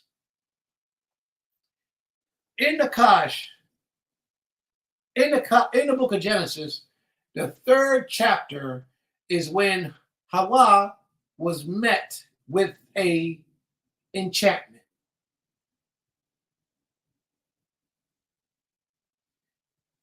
Scriptures teach, people teach, not the scriptures. The people teach that there was a serpent that Hawa was talking to in the garden. We don't know what kind of beast it was. All we know from the description of the actual scripture is that it was a beast, and that this beast afterwards went on its belly. And the only beast we know that we can relate to at this time that went on his belly is a serpent or a snake. So we deduce the fact that that's what it was, but we really don't know. And if it was, it would have to give us the connotation that at one point the serpent stood upright or was off the ground when it walked, almost like what they call a Kabbalah dragon. And if you look at a Kabbalah dragon without legs, it would look like a snake. So who knows? Only the Most High knows for real what it was. But it was Nakash. And Nakash means enchantment, sorcery, magic. That's what a Nakash actually means. It doesn't mean snake. A lot of books will translate it snake or serpent or crocodile, but that's what it is. Yeah, we understand what the curse was, and we will deal with that thing also. So you ready, sis? Read on, please. And the Most High spoke unto Moshe, put forth thy hand and take it by the tail. And he put forth his hand and caught it, and it became a rod in his hand, that they may believe that the Creator of their fathers, the Creator of Abraham, the Creator of Isaac, and the Creator of Jacob, has appeared unto thee. So when Moshe gets down to the elders, he actually did all these things because these people didn't know Moshe on that level that they just would accept what he said. He had to prove himself that he was worthy of sending over them, leading them out of that land, and worthy of them following him. He had to prove himself. Well, how many of you today have caused your leadership to prove themselves in your life that they are worthy of you following with them? See, because a lot of us don't do that. Today, we don't do that. We just go with any Joe Smo Blow who sound like he know. We just go along with him. I get around. You see me around? Yeah. We just go with any old Joe Smo Blow who act like he know. And we just follow that man no matter whatever he says. But when the test comes, and that man is proved that he's worthy of being a spiritual leader, does he pass that test or does he fail that test? Part of that test is because you've never tested him at all. You just listen to his words. You be like, yo, you know what? He sound good. Yeah, I'm going to walk with him. He sound like he the man. But is he actually living what he say he's supposed to be living? Is he living this law like he's supposed to live this law? Is he an example of what you yourself wouldn't mind switching places with if you had the opportunity? Because if he's not, then you shouldn't really walk with this individual. Ima, did you want to say something? All right. You got to be careful. But in the ancient days, they didn't play that. You prove yourself. And if you don't prove, if somebody stand up talking about, I'm a prophet, well, then you prove that you're a prophet. Prove it. And we got a lot of people today walking around talking about their princes and their kings. Well, how do they live in their life? What type of lifestyle do they live to show that they're a prince or that they're worthy of having the title of nobility such as a prince? Make them prove themselves. Well, I'm a Levite. Prove that you're a Levite. Show through your lifestyle how you honor and respect and reverence the Almighty. A lot of them don't do that, but yet we're so gullible because they speak a couple of words in Hebrew that we don't know. We ready to run up underneath them and say, hey, shalom. All right, you my leader. Lead me, teach me. And all they can do is say the same thing that they heard for the last 50 years from some other teacher. That's what they do. There's no innovation. There's nothing great. There's nothing new. There's nothing going to a next level of rising you to that next level of understanding and living in your life. If you were suffering when you met your spiritual leader and you've been with your spiritual leader for 5 and 10 years and you still suffering, I'm talking about mentally, physically, spiritually, financially, emotionally, and you still suffering, then something ain't right. Either you not listening to your spiritual leader or your spiritual leader don't know what he's talking about. Because your spiritual leader is supposed to be there to uplift you to live a better life. One part of that life is closer with the Most High. The other part of that life, he should be teaching you how to make some money, earn some money, keep some money, and manage your money. He has to teach you how to discipline yourself.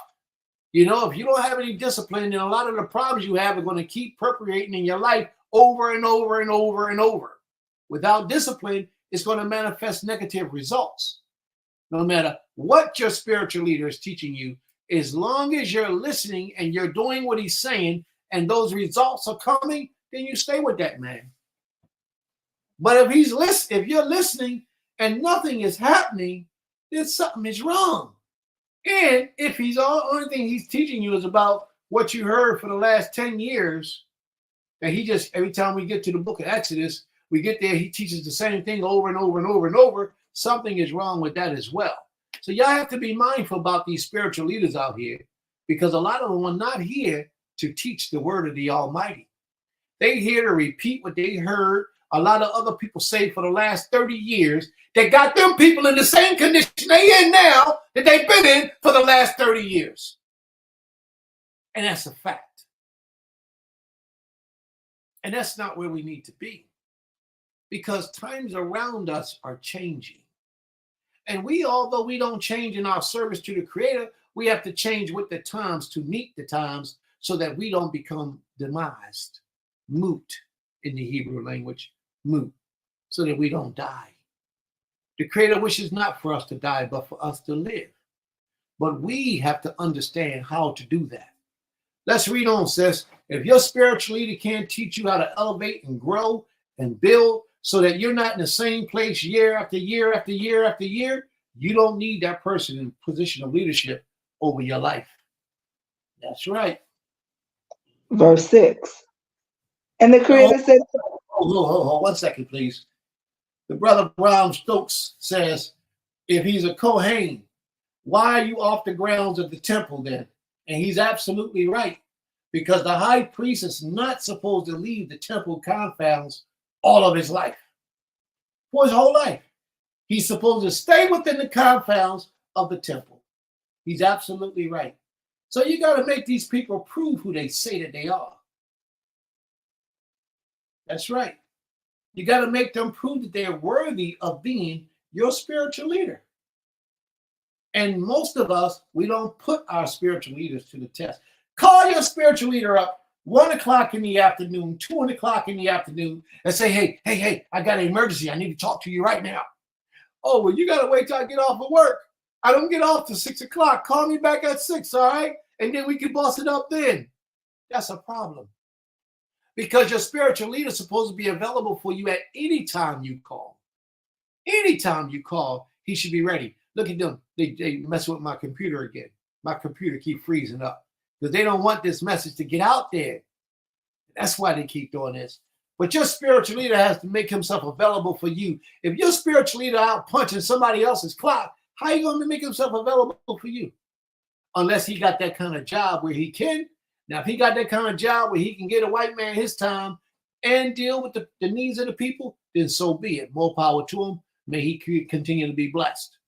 But most people that call themselves spiritual leader, they have to schedule an appointment with you to have a conversation with you. Did you ever see Moses have to do that with anybody? No. Moses had an issue. Moses addressed it. And then it got to be so many people needed Moses' attention that he had to get help to have those hearings. He had to start ciphering out certain things to certain people because it was too much for one man to take on. Moses was always available for the people. And that's just the way it's supposed to be when you got a spiritual leader. Any time of the day or the night, you should be able to contact him. Yo, I need this. If you can't get him, you call his wife. If you can't get in touch with him or his wife, something wrong with you, with your spiritual leader, communication and relationship. His life should be available to you for whenever you need him. So we're going to move on. Let's go. Read on, please, sis. Thank you. Verse 6. And the Creator said furthermore unto him, put now thy hand into thy bosom. And he put his hand in his bosom. And when he took it out, behold, his hand was leprous as snow. And he said again, put thy hand into thy bosom again. His hand was what? His hand was leopard. Leopard as what? Snow. Leopard as snow. Zara is the word that they use in Hebrew. Zara is the word that's being used there. Zara means leprosy. And if you read in the 13th, the 14th chapter of the book of Leviticus, it'll tell you about Zara, leprosy. It'll tell you about what leprosy is. Leprosy is a disease, a skin disease, that will actually turn the color of the skin white. White. That's a bad example of white. That's black white, but white, pink white, white. It turns the skin white. So let me ask you a question, family. If Moshe was a European, Teach. why would the Creator get that as a sign to prove that the Most High is with him? Because that's not such a great big sign. The only way that will be a sign is if Moshe had skin like us, put his hand in his coat, pulled it out, and only his hand was white. Put it back in, pull it out, and it returned back to his natural color. Now that makes sense. But if he was a European, putting his hand in his coat and pulling it back out, it's going to be the same color it was when he put it in. Because that's how Europeans look. Read on. Now, it's not to knock any of my European people that might be in the audience listening and trying to learn about the Creator. I'm not trying to make fun of you. I'm not. But I'm just trying to bring forth the essence, the true nature of how Moshe looked. His natural essence is he was a man of color. And that's who he was. Read on, please. Verse 7. And he said again, put thine hand into thy bosom again. And he put his hand into his bosom again, and plucked it out of his bosom, and behold, it had turned as other flesh, as his other flesh. And it shall come to pass, if they will not believe thee, neither hearken to thy voice of the first sign, that they will believe the voice of the latter sign. And it shall come to pass, if they will not believe also these two signs, neither hearken unto thy voice, that thou shalt take of the water of the river, and pour it upon the dry land. And the water which thou takest out of the river shall become blood upon the dry land. So now, Moshe is being told to take the people a message. And the people should hear what message the Most High is given to the people. They should hear it. But because the Most High know that we are some stiff-necked, rebellious people, even today, oh, you got to prove me. And even when you prove it to them, they still lean on their own understandings and do what they've been doing. One of the hardest things that is due in this place is to make a man change the way that he thinks. So they can come in with some stern foundation and saying that is unshakable. And you present them the groundbreaking information to not just shake up, but to explode their world. And they will walk away with no other alternative but to accept what you said because they've done their research and they've seen that what you presented was factual. And they still won't do it. Because a lot of people don't really want to serve the Creator. A lot of people want to hold on to Christian tradition or idolatry in so many ways, and then say that they're not committing idolatry. How is that possible? A lot of people want to hold on to the teachings that they learned in the world as opposed to what the Most High has exposed them to. But then they say they want to serve the Most High. How is that possible? Can't do that. When the Most High have found favor in you to bring you closer to himself by allowing you to know that you are a Hebrew Israelite, you don't ignore him. That means that you're special. And that means that he has something for you. So you can go 15 years living a Hebrew Israelite, and one day you meet a Hebrew Israelite that has a completely different understanding of what you thought was truth. And he proves it through the scriptures. He proves it through his lifestyle. He proves it through the Most High visiting you in your dreams. And you still reject it? Something's wrong with that. Something is seriously wrong with that. When the Most High speaks to you in your sleep, believe it's the Most High and move out on what the Most High said for you to do, no matter what it is that the Most High has told you to do, you do it. That brings to mind a certain story that I had a long time ago. It ain't been all that long ago, a couple of years ago, about 2 years maybe, or last year, early part of last year. My son and I went out and we bought some vehicles. We bought a pickup truck and a car for my son. And at that time, I had a pickup truck, but this truck was so much nicer. This truck was like, what was this truck? It was a Dodge Ram, but it was the Laredo edition, the real nice Laredo. Man, I was so happy I got this truck. And my truck was down Georgia. I left my truck down Georgia at the time. So I had this, we went to the,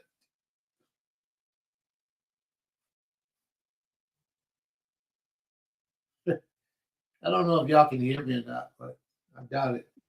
You're going in and out. Y'all can hear me? You're going in and out. My screen is completely gone. Yeah, well, I'm going to keep talking there. Well, my screen is completely gone. Maybe it'll come back. So anyway, we went and bought this truck and this car. And the truck cost so much. I ain't had the money, but we got it.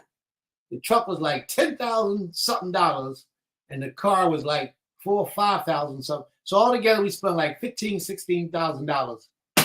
All my hard-earned savings that I had worked so hard to get. But this truck was so nice. I was so in love with this truck. I was so happy. Shalom, everyone. I apologize. He went out for a minute. His computer is acting up. I'm not sure if there were any questions, or I know my sister wife had one, but I'm sure he will address that.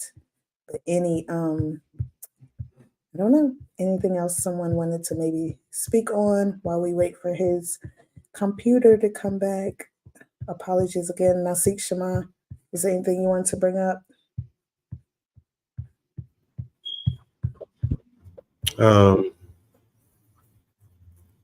No, not really. I mean, one thing I probably would ask him to clarify is, I think when Bram Stokes says something about the Kohen, I think there's a difference between Kohen and a Kohen Gadol. So I would like Prince to expound on that. I think Prince That's the only thing I would. Mhm. It's a big difference between the Kohen Gadol and the Kohen by itself. So King. Y'all got me? King, yes, we hear you. And I'm not sabotaging the feed, Mhm. Abraham. It's not me. Mhm. Abba, did you hear what Nasik was asking? I heard a little bit, but he's absolutely correct. He's absolutely correct. It's the high priest. The high priest can. I thought I said that though. The high priest can never leave the grounds. yeah, you And taught if I that. I did, thought that's the teaching. You said Kohen though just now, so I just wanted to just now, clarify so for the people. all right. Please forgive me, family. It's the high priest that can never leave the grounds. A priest is just a priest. He can go anywhere, do anything he wants in his time. But the high priest could never leave the grounds. He was supposed to be in the confounds of the community, of the temple, of the house of worship at all times. May the Most High be praised. And thank you, Nasik, for bringing it out, for clarifying that point. Yeah, Kohen means priest, but Kohen don't mean high priest. Kohen Hagadol mean high priest. All right, so where was I at in my story? How much of my story did y'all hear? Did y'all hear my story? Because I was telling it. You So we spent paid your all that hard-earned money. funds. We paid all that money for that truck. I was happy. I just had me this truck was power. It was hot. It had a sunroof. It had all the powers intricates. And as I was driving it, it barely burnt any gas. I was so happy. The truck was black, dark midnight black with run rails on the side, chrome rails with tinted windows. Man, I was happy. The truck needed almost no work. It needed a little bit of electrical work. That was it for the doors to work. That was it. I had no problem with that. And it was a 2013. The truck I drive was a 2008. This was a 2013, and it was a Laredo with leather everything. Man, I was so happy with this truck. I got the truck registered, got the truck insured and everything. I was rolling. Ema, you remember this? I went to sleep that night.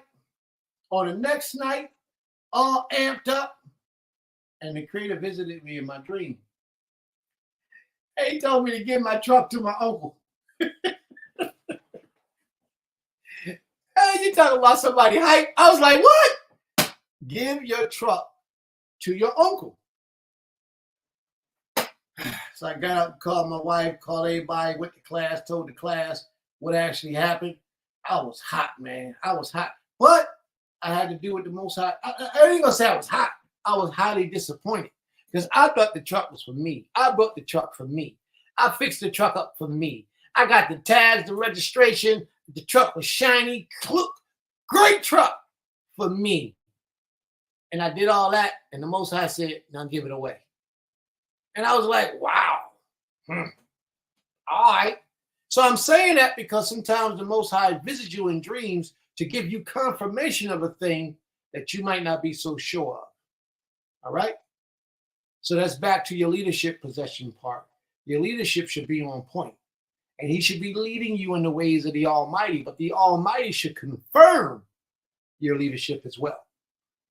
Don't just take it because he looked good, smelled good, talked good, and act good, and got you fooled because he really in the dark doing things in the dark that he ain't got no business doing. The Most High will let you know the individuals that you should be listening to and walking with. His true servants. He'll let you know. All right, let's read on, y'all. Verse 10. And Moshe said unto the Creator, O my power, I'm not eloquent neither heretofore, nor since thou hast spoken unto thy servant. But I am slow of speech and of a slow tongue. And the Creator said unto him, Who hath made man's mouth? Or who maketh the dumb or deaf, or the seeing, or the blind? Have not I, the Most High? Now therefore go, and I will be with thy mouth, and teach thee what thou shalt say. He says, go, and I will be with thy mouth, and teach thee what thou shalt say. That's a powerful blessing for the Most High, to be with your mouth. And along the way, while you're learning, he will teach you how to conduct yourself. He will teach you how to behave. He will teach you how to speak. These are all promises of the Most High when you submit yourself to his will. Bram, I totally understand what you're saying. And I'm totally in agreement with what you're saying. There's no discrepancies and no disagreements at all. We're on the same page, bro. Believe me, we're on the same page. He says, from my point of, it's impossible to be a Kohen today, stand there is no temple or holy city. All right. We'll address that at another time, but we not differing, bro. We on the same page. May the Most High be praised. Read on, please, sis. Verse 13. And he said, O my power, send, I pray thee, by Sliga.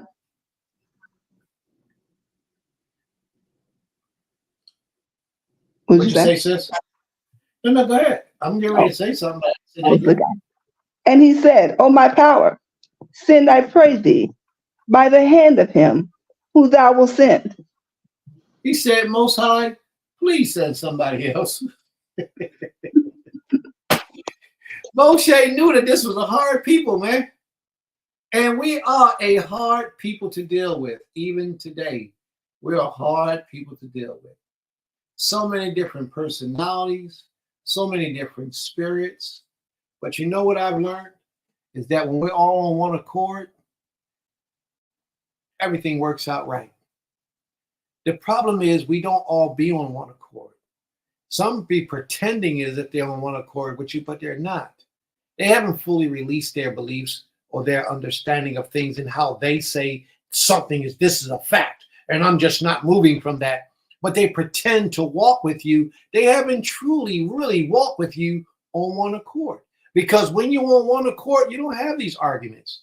You don't have these disagreements. You don't have these fights. You don't have this confusion. Those things don't happen when you're truly on one accord. And a lot of times in the community of Israel, people say they with you, but they're not really with you.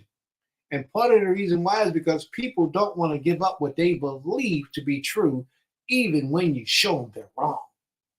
So we right back to that same point. Moshe understood the mindset of our people. Remember, we were Egyptianized. That means that we have been in Egypt so long that the Egyptians' influence had overpowered our minds. And only few of us, very, very few of us, was really adhering to the laws of the Most High, the commandments of the Most High that he left on record with Shem, who handed it down to Abraham. There was a school called the School of Shem. Y'all got to remember that. And there was a lot of people who attended that school. Shem taught a lot of our forefathers righteousness and how to conduct themselves in a righteous manner. It was handed down. So there was laws that we had in place. They just wasn't these 10 commandments that we have now, or the 610. You know, it could have been a different set of laws. But there was rules because remember, the Most High says Abram kept all of his commands. Then what commands is he talking about if there was no laws before Moses brought the law? There was laws, but a different set of laws. Okay? Let's read on, sis. Verse 14.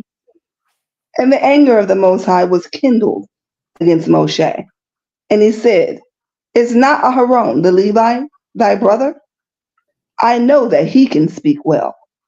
And also, behold, he cometh forth to meet thee. And when he seeth thee, he will be glad in his heart.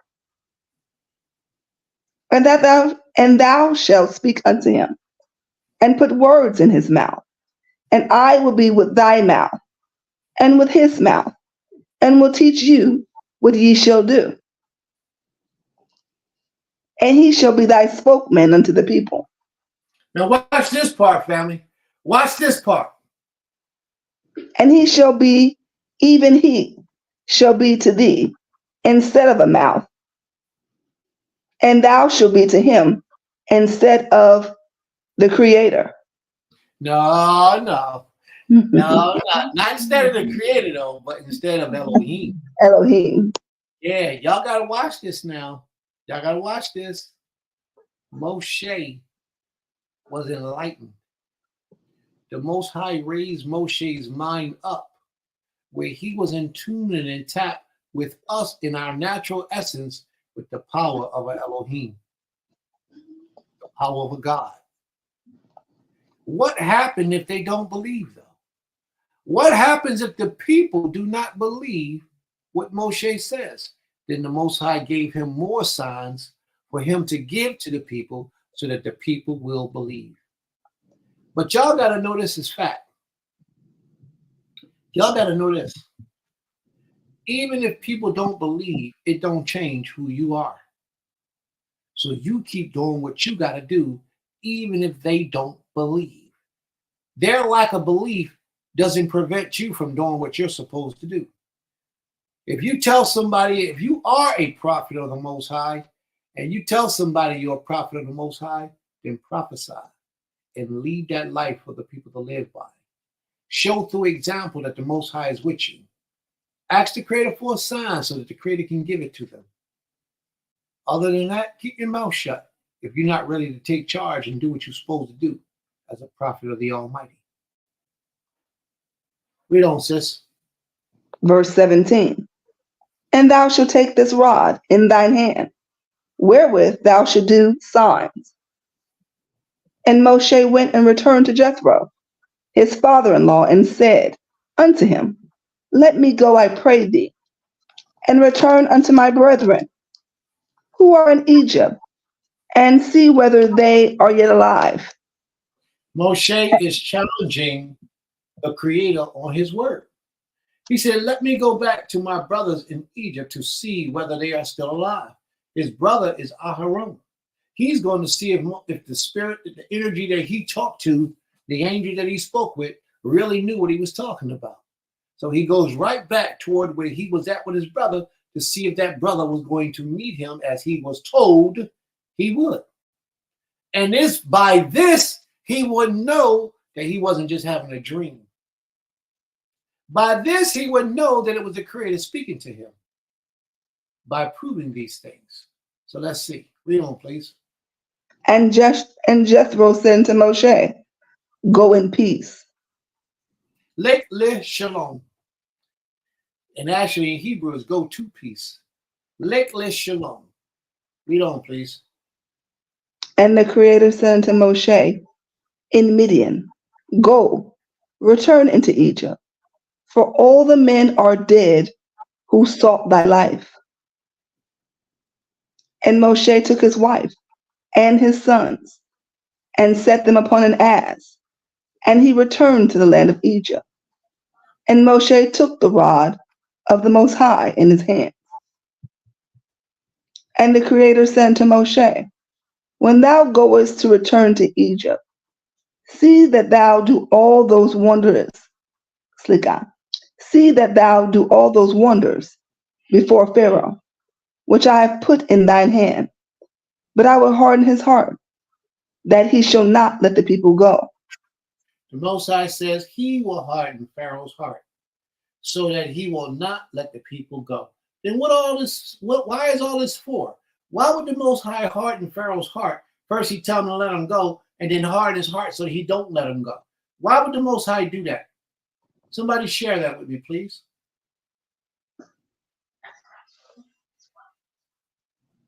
So that he can be used as an example, in a public example. They'll see the difference between Pharaoh and the Most High. They'll see the difference between the Most High and the deities of Egypt. That's the all point, of that. right? That's the point right there. Y'all got to remember, when I first taught this lesson, I taught that the Most High was waging war against the deities of Egypt, Egyptian belief. The Creator was waging war against Egyptian belief. So he had to blot out the sun. He had to bring the frogs. He had to bring the curses. He had to turn the Nile to blood. He had to do all these things because the Egyptians had a deity for every one of those things. And the Creator had to show that he was in control of all those things. He's the power worthy of all praise. All right. That's right. That's right, Aim. Moshe showed his humility by asking to be released from his duties for a period of time, that he could go back and perform a task. Now, Moshe was a grown man, but when he spoke to his elder, he asked for permission and didn't just get up and say, well, I'm going. And a lot of women today, they got a problem with a man being leadership over them because they don't want a man to have the authority to say yes or no. But Moshe, being a grown man in another man's house, asked that man for permission. A lot of brothers today, they can't see that kind of respect and honor in brothers, where you got to ask somebody else. No, I'm going to tell you what I'm doing. No, not even Moshe did that. Moshe requests permission to leave, to go, and to do the things that the Most High has said for him to do. He asked the man that question. But a lot of y'all, you're too hard up on trying to impress your woman and make your woman think you somebody that you really are not. Oh, I ain't going to ask no man for nothing. I'm my own man. I got my own thing going on. And she in the background, yeah, that's right. That's right. That's right. And that's not the way it's supposed to be. That's just honor. It's just honor. It's the honorable thing. And he could have said to Moshe, no, you can't go yet. Wait another week before you leave. And Moshe would have had to change his whole plan. And the Most High would have adjusted his schedule. You know why? Because the Most High respects honor. The Creator respects authority. He respects it. No matter how you might think about it, the Most High respects the order that's established. So, Aim, you brought out a great point. May the Most High be praised. And I saw it, but I didn't bother to jump on it until you brought it up. That's why I didn't need to go back. I knew what you was talking about already because it ran through my mind, but I didn't bring it up, and I moved forward. I should have brought it up like you said. Let's move forward, please. May the Most High be praised. Verse 22. And thou shalt say unto Pharaoh, thus says the Most High, Yisrael is my son, even my firstborn. Hold up. Wait a minute. Sis, what you just read? He said, thus you shall say. What that just say, sis? Thus says the Most High, Yisrael is my son, even my firstborn. All right, hold that thought. I want to talk about. Y'all don't lose that place right there. All right, y'all hold that. I'm ready to do something that I don't do often, but don't just hold it. Don't go nowhere. All right, because I gotta just bring this out. Now, sis, read that verse again. And thou shalt say unto Pharaoh, thus says the Most. Who said that to Moshe? Thus says the Most High. The Most High said this, right? Okay. The Most High, the creator of all creation, he said this to Moshe. And what did he say to Moshe? Yisrael is my son. Hold even up, my hold up. God. You go too fast. You go too fast. Slow down, man. He said, thus saith the creator to Moshe, Yisrael is my son. The children of Israel is my children. He's my son, Israel. And then he says, even my firstborn. So what does that mean, family? It means that we are the children of the Most High, and we are his firstborn son. Am I right? Okay. We are the Most High's children, and we are his firstborn son. Is that right? So somebody take a travel with me real quick to the Greek writings in the book of John. John chapter 3, verse 16. We're going to go there for a moment. And this is not to show disrespect to anyone. This is only to bring a little bit of enlightenment to the minds of our people. Because the Creator's calling you, you just don't want to heed his call. Watch what this says. John 3 and 16. Did you grab that, sis, or should I do it? Grab it for me. Yeah, I got it. It's right here. All right, I'll read it.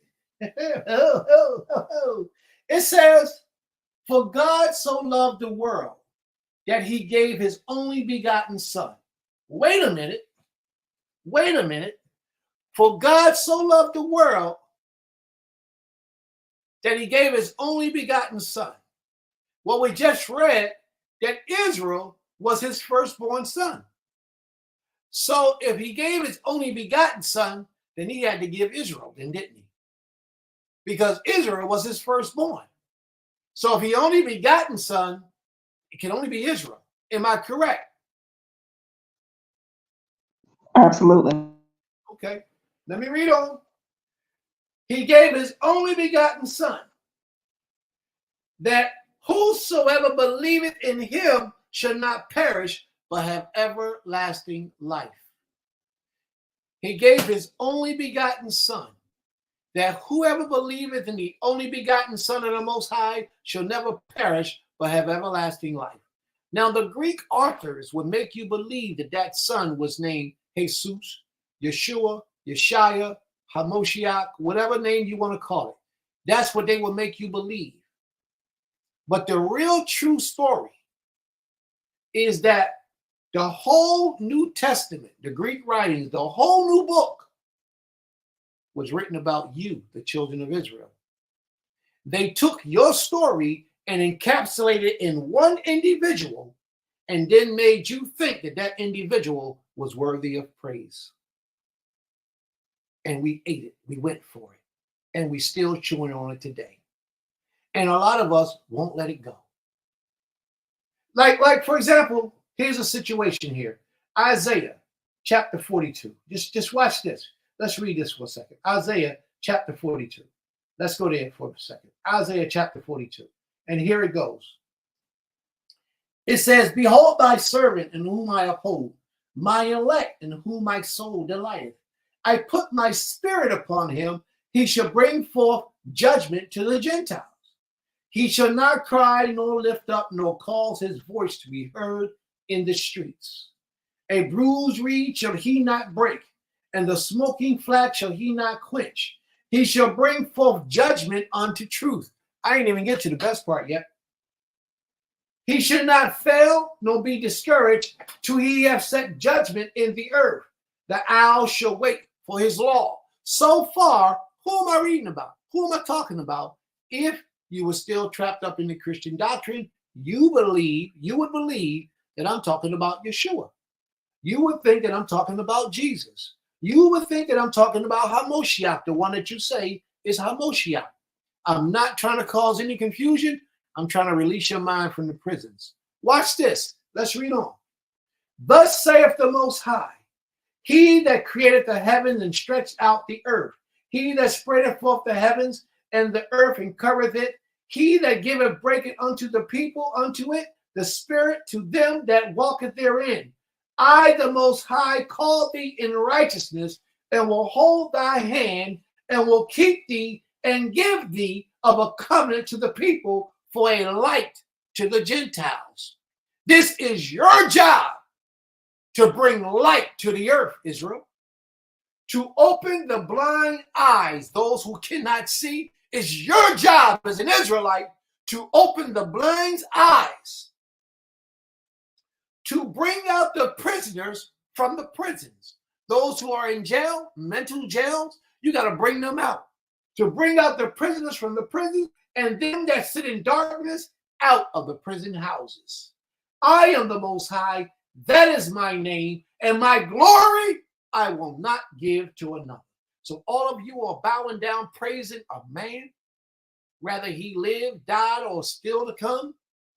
Your glory is supposed to go to the Most High because the Most High says he will not give it to another. But watch this.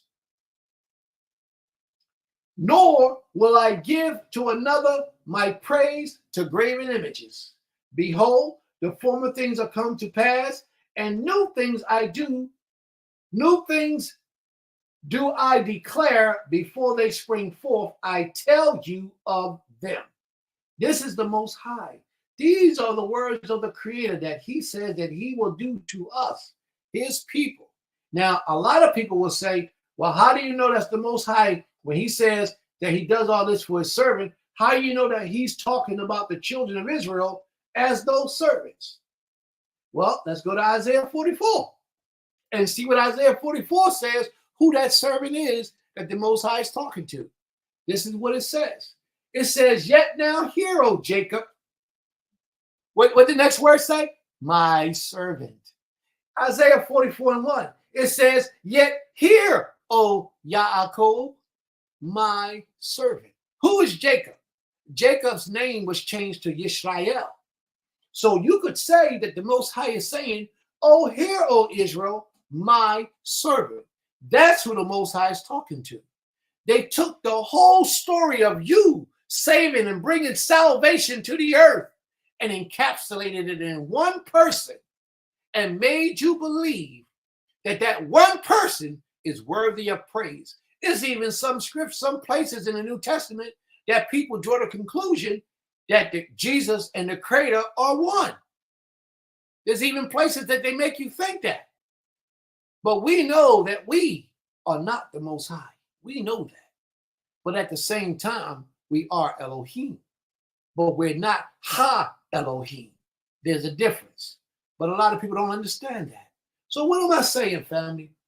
I'm saying that no matter how you shake it, bake it, twist it, or make it, the whole New Testament is a story of the life and history of Israel, wrapped up into the embodiment of one individual.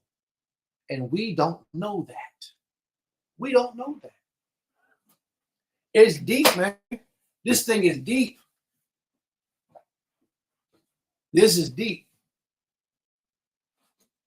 This is something for us to learn about. But I don't mean to be disrespectful to anyone. Whatever your belief is, you keep believing it. I'm not going to argue with you about that. I'm not going to force you to accept what it is that I'm saying. My job is to bring the message. If you accept the message, it's fine. If you don't accept the message, that's between you and the Maker. So that's it. Let's get back to the story of the Exodus, please. Where do we leave off at, sis? Reading from the book of Exodus, chapter 4, verse 23. And I say unto thee, let my son go, that he may serve me. And if thou refuse to let him go, behold, I will slay thy son, even thy firstborn.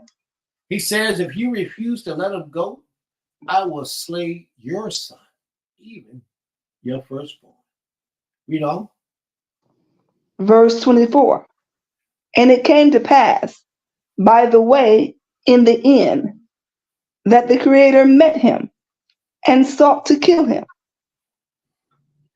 Then Zipporah took a sharp stone and cut off the foreskin of her son and cast it at his feet and said, surely a bloody husband art thou to me. So he let him go. Then she said, a bloody husband thou art because of the circumcision. Now, my wife brought this to my attention the other day. And she said that there's a lot of people who believe that. Can y'all hear me? Okay. Okay. She believed that, a lot of people believe that Zipporah circumcised Moshe. But if you read the scripture for what it says, she circumcised their son. It was their son that was circumcised and not Moshe. Okay? So a lot of people, you have to have the proper understanding of what's being said here.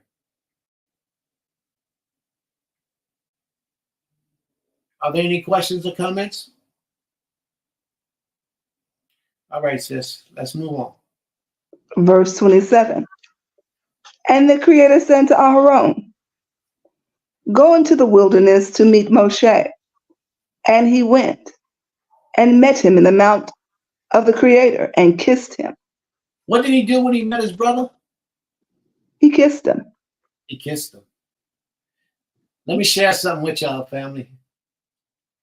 Ain't no freaky homosexual stuff going on here. That kiss was a kiss of honor and kiss of respect. There were several men that I would kiss in my life when I met and I came upon them. One of them, name was Moreh Mishael. Meet Moreh Mishael, and I would actually kiss him on the neck. Always on the neck. If he stuck his hand out, I would have kissed his hand. And it has nothing to do with worship or it's all about honor and respect. He was one of the greatest men that I've known to live this way of life in this lifetime, Murray Mishael. He just happened to be one of those greatest men that I knew. And when I come into his company, I show him my respect. And I would greet him with a kiss every time that I met him. He was one of those men who was worthy of that type of respect. At least to me, he was. He's taken his time, answered my calls. He did things for me in life that a leader should do for an individual. And he wasn't my personal leader. He was an elder.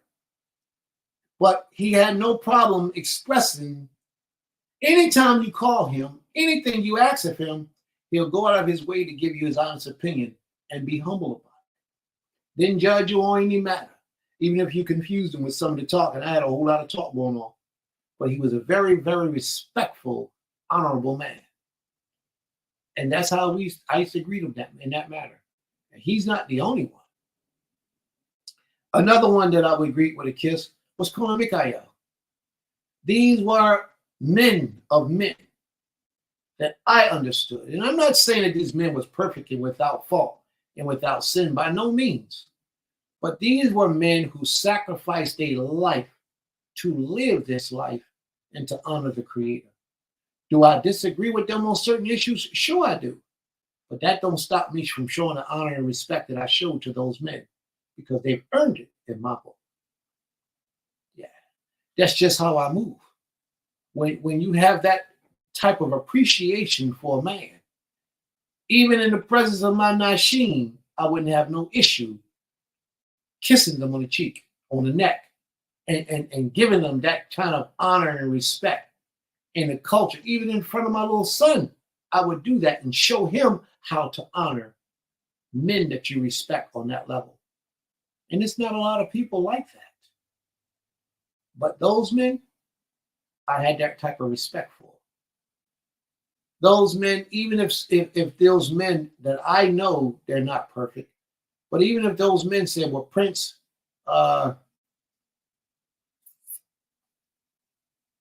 do such, such, it might not get done.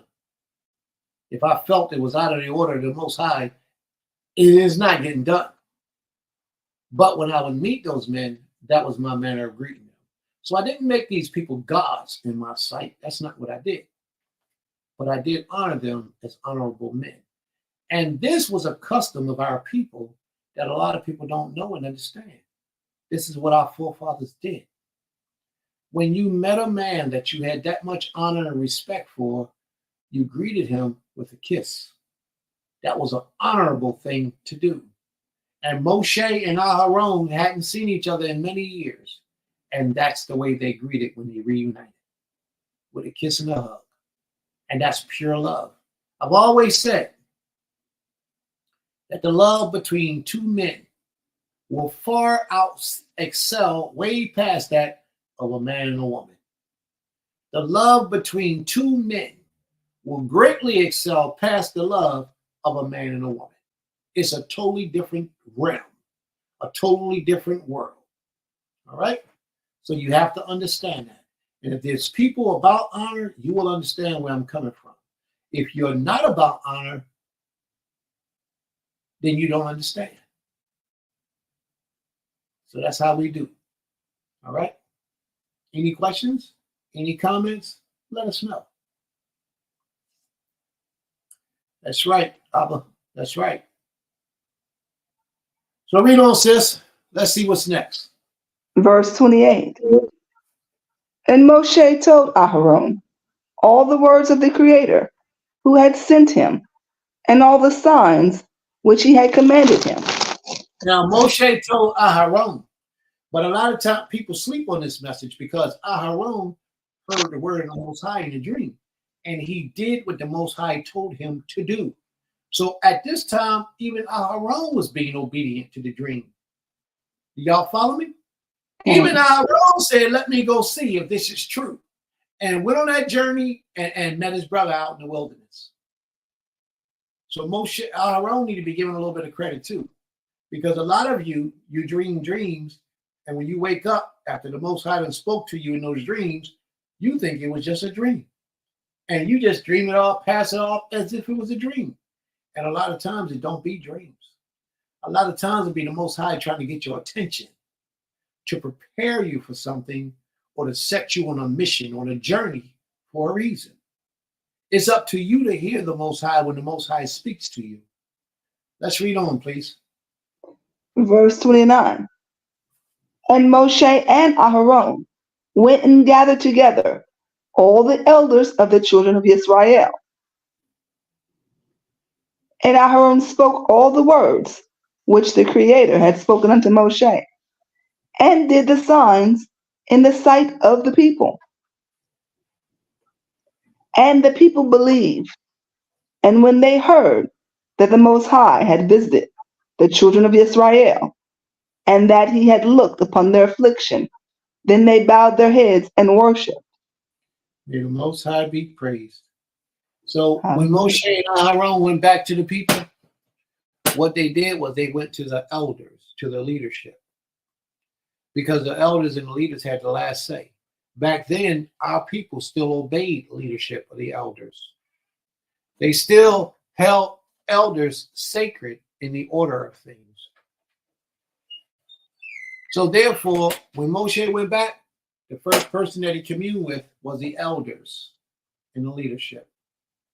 And then they showed them, see, if you watch the scripture correctly, they had to show the signs to the people, but the leadership and the elders, you just had to speak to. It's hard to convince a mass of people than it is a few individuals. The few individuals they just spoke to, but the masses of the people needed to be seeing signs so that they would know that the Most High was with them, that he had visited them. So next week, family, Creator willing, we're going to pick up on the second part of this lesson, chapter 5.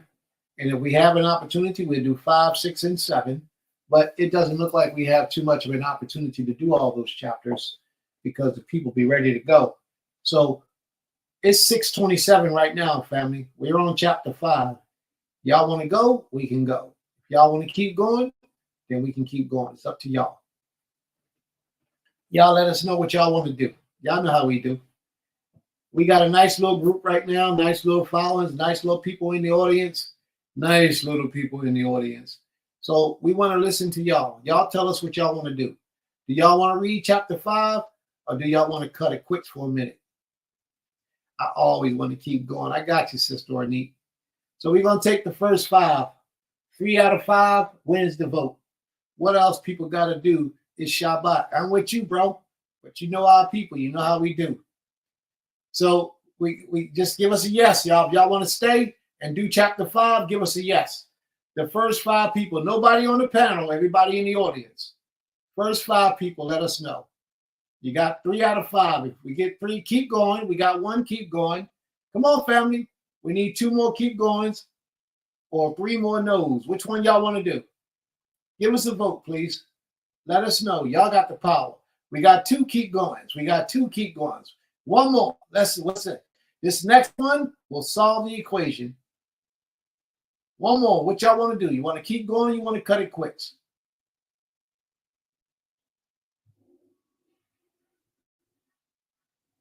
I'm waiting for 1 more. All these people in the listening audience, I know we got more than 2 people listening right now. I know we got more than 2 people. All right, keep going. That's 3. All right, we're going to rock, y'all. We're going to go with chapter 5. Sister Ornette, you ready? Okay. All right, let's keep it going, y'all. Let's keep it going. Exodus chapter 5, verse 1. And afterward, Moshe and Aharon went in and told Pharaoh, thus says the Most High, the power of Israel, let my people go, that they may hold a feast unto me in the wilderness. Now, all they wanted to do was hold a feast to the Creator. But Pharaoh, remember before they was trying to get rid of us. Now they don't want us going nowhere. Just like the United States, they don't want us going nowhere because we keep their economy thriving. We spend more money than any other nation of people. You know, we do more for their economy than anyone else. They don't want us to go anywhere. Read on, sis, please. Verse 2. And Pharaoh said, who is the Most High, that I should obey his voice to let Israel go? I know not this Most High, neither will I let Israel go. So he was being highly disrespectful.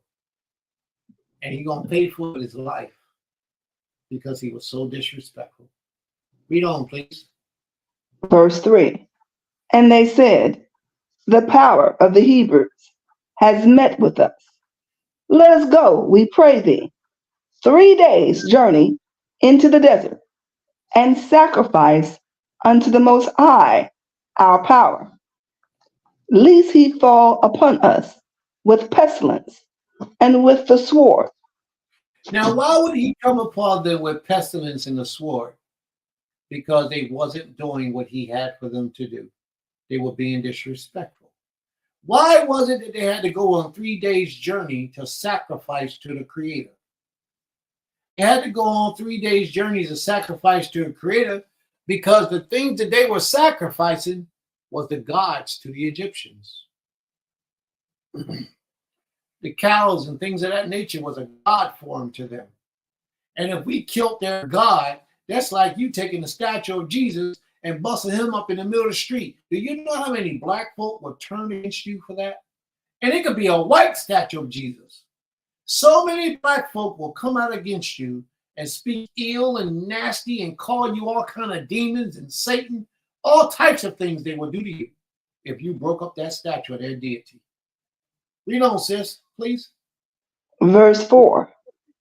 And the king of Egypt said unto them, wherefore do ye, Moshe and Aharon, lose the people from their works? Get you upon your burdens. And Pharaoh said, behold, the people of the land now are many, and ye make them rest from their burdens.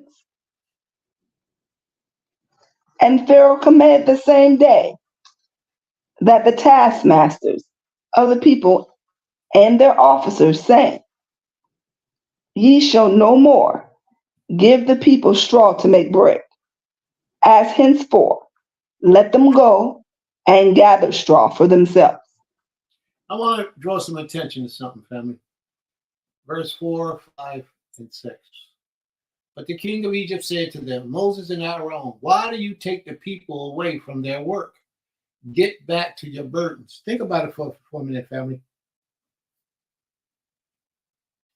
In order for a man to provide for his family, he has to go to work. The adversary has it set up that you work the majority of your day. You work the majority of your day. And because you usually work in the daylight, most of us work in the daytime. So usually in the daytime hours, your children are at school.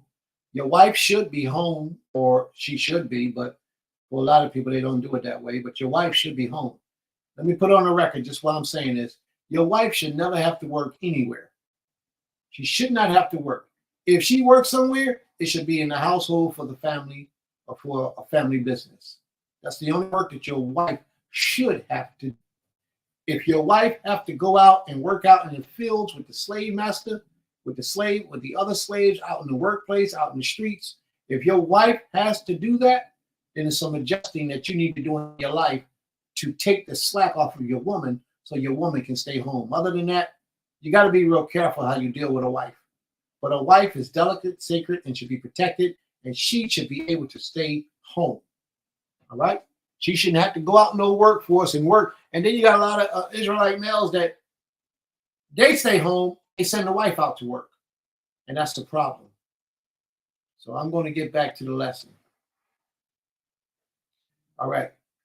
But the fact that I wanted to bring out in 4, 5, and 6 was that Pharaoh said, get back to your work. Get back to your burdens. Your burdens. Sibala, go back to your burdens. Pharaoh said, behold, the people of the land are now many, and you make them rest from their burdens. So you work the majority of the day. And when you get out of work, when you stop working, right, you watching football, you watching basketball, you watching baseball, you out at the bar, you drinking, you playing the video games.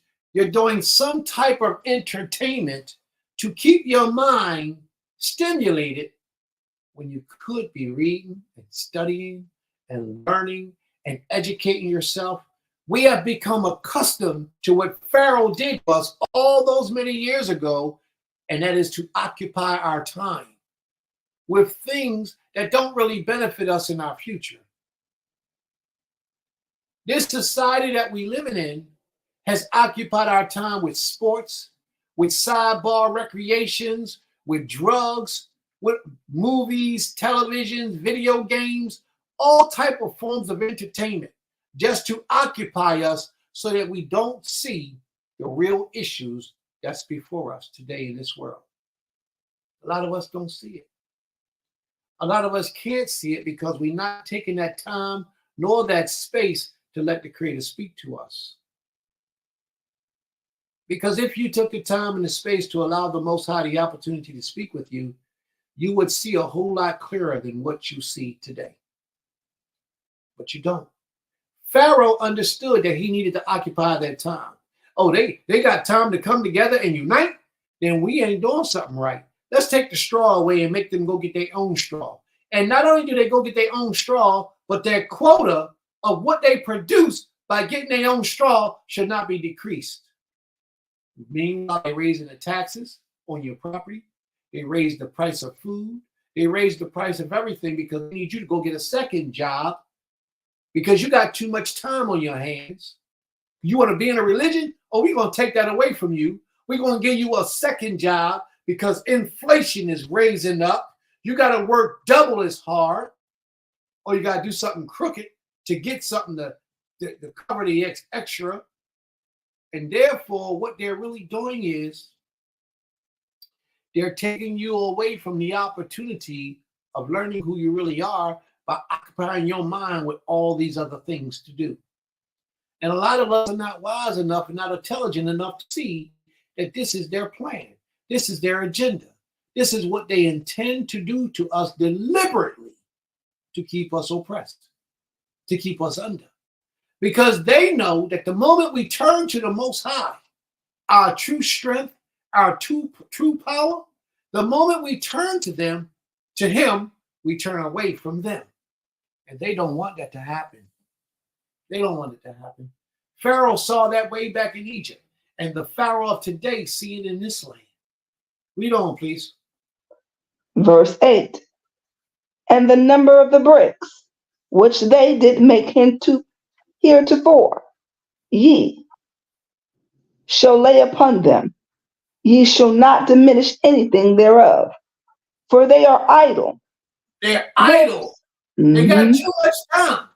You know, black men in America has too much time to be a father in the household now. So they had to raise the price of inflation. They had to raise all the value of food and everything. They had to raise the mortgages by raising the taxes, by raising the water bill. All these things. Man, let me tell you, we got a house. We used to pay $800 a month for property tax for this house. This year, it went from $800 to $4,000. Now I got to go get another job. I got to go punch another clock just to be able to keep up with inflation, to be able to pay the taxes. This is ridiculous. They doing these things to bring all this stuff and pressure on us so that we don't be idle and been picking up our books and studying and learning about the Creator. But they don't understand. The Most High is my defense. There's nothing that they can do to me that the Most High won't prepare me for. He takes the slack for it all. May the Most High be praised. Read on, fam. And therefore they cry, saying, let us go and sacrifice. Slika. Verse 8. And the number of bricks which they did make heretofore, ye shall lay upon them. Ye shall not diminish anything thereof, for they are idle. Therefore they cry, saying, let us go and sacrifice to our Creator. You see, we turn to religion whenever we're idle. The adversary knows that we turn to our power whenever we're idle, whenever we got spare time, free time. We'll turn that time back to the Most High. Well, they had to prevent that. They had to prevent that by giving us the need to have to go out and work a second job after we get off our first job just to keep a roof over our heads. Read on, please. Verse 9, let their more work be laid upon the men, that they may labor therein, and let them not regard vain words. Now, let heavier work be laid on them, on the men, that they may labor at it, that they pay no regard to lying words. Let heavier work, let more work. That means they had to take a second job. And that second job in that time was they had to go out and collect the straw. And then the second job, the first job, was that they had to build the bricks. They had to make the bricks. So now they got to make the bricks and they got to go get the straw. That's 2 jobs. They gave them 2 jobs. And today, that's exactly what they do to us today. Oh, your children need private school. They need private school. The private schools are crazy high. We got a private school. It's called Goshen Hebrew Academy at Temple Kefarym. We have our own private Hebrew school teaching our own children. And it ain't that high. So you can always reach out to one of us if you need to learn more about our own private school. And we do online teaching. So that online teaching can go around the world. You just need the link to get in. Contact any one of us and we'll put you in touch with the administrators so you can handle that business. All right, as far as your children being in school. But we can't talk about no unrighteous stuff right now as far as making money. So we ain't gonna talk about how much it costs and all that other stuff. We just want y'all to know that we have our own school. I can't send it to you. You gotta contact one of us. I'll send it to your brother after Shabbat. After Shabbat is over, I'll send it to your brother. All right? May the Most High be praised. And we should talk about it. But if any of you know any of us and you're able to contact us, or if you leave it in the chat later, we will be able to respond to it and we'll address that. May the Most High be praised. But if you go on Facebook, you pull up Goshen Hebrew Academy at Temple Kefarym, the same name of this page, or Beulah Land at Temple Kefarym, leave a contact information and somebody will get back to you. May the Most High be praised. You ready, Sister Ornette? Okay. Verse 10, and the taskmasters of the people went out, and their officers, and they spoke to the people, saying, thus says Pharaoh, I will not give you straw. Go ye, get ye straw, where ye can find it. But let me share this with y'all, family. Our forefathers are in the wilderness. Where are they getting straw from in the wilderness? It was a hard job for them to get straw in the wilderness. Read on, please. Yet not any of your work shall be diminished. So the people were scattered abroad throughout all the land of Egypt to gather stubble instead of straw. And the taskmasters hastened them, saying, fulfill your works, your daily tasks, as when there was straw. And the officers of the children of Israel, whom Pharaoh's taskmasters had set over them, were beaten and demanded, wherefore have ye not fulfilled your task in making brick, both yesterday and tomorrow, and today, as heretofore? Then the officers of the children of Israel came and cried unto Pharaoh, saying, wherefore dealest thou thus with thy servant? There is no straw given unto thy servants. And they say unto us, make brick, and behold, thy servants are beaten. But the fault is in thine own people.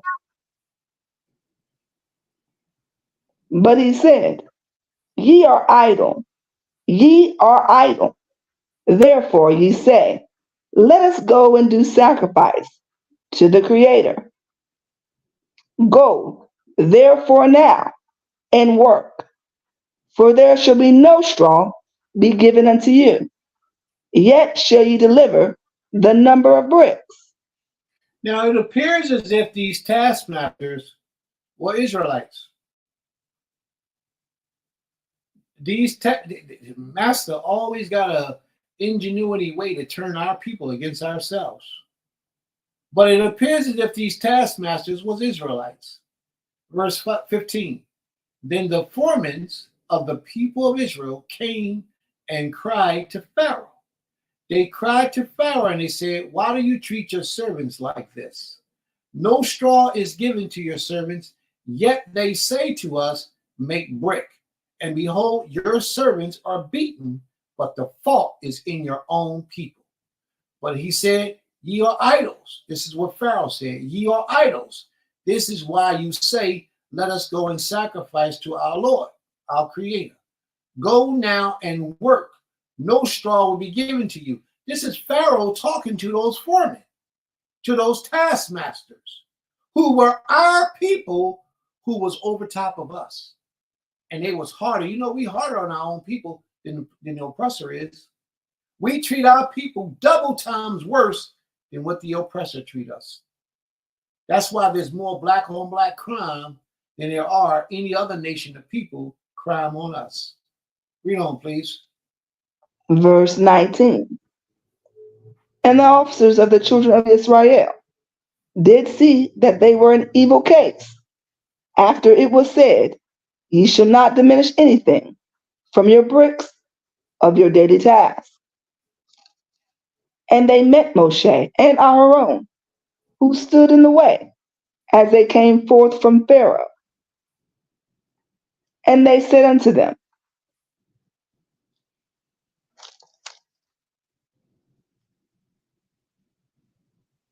the Creator look upon you and judge, because ye have made us offensive in the eyes of Pharaoh and in the eyes of his servants, to put a sword in their hand to slay us. And Moshe returned unto the Creator and said, O Most High, wherefore hast thou so badly treated this people?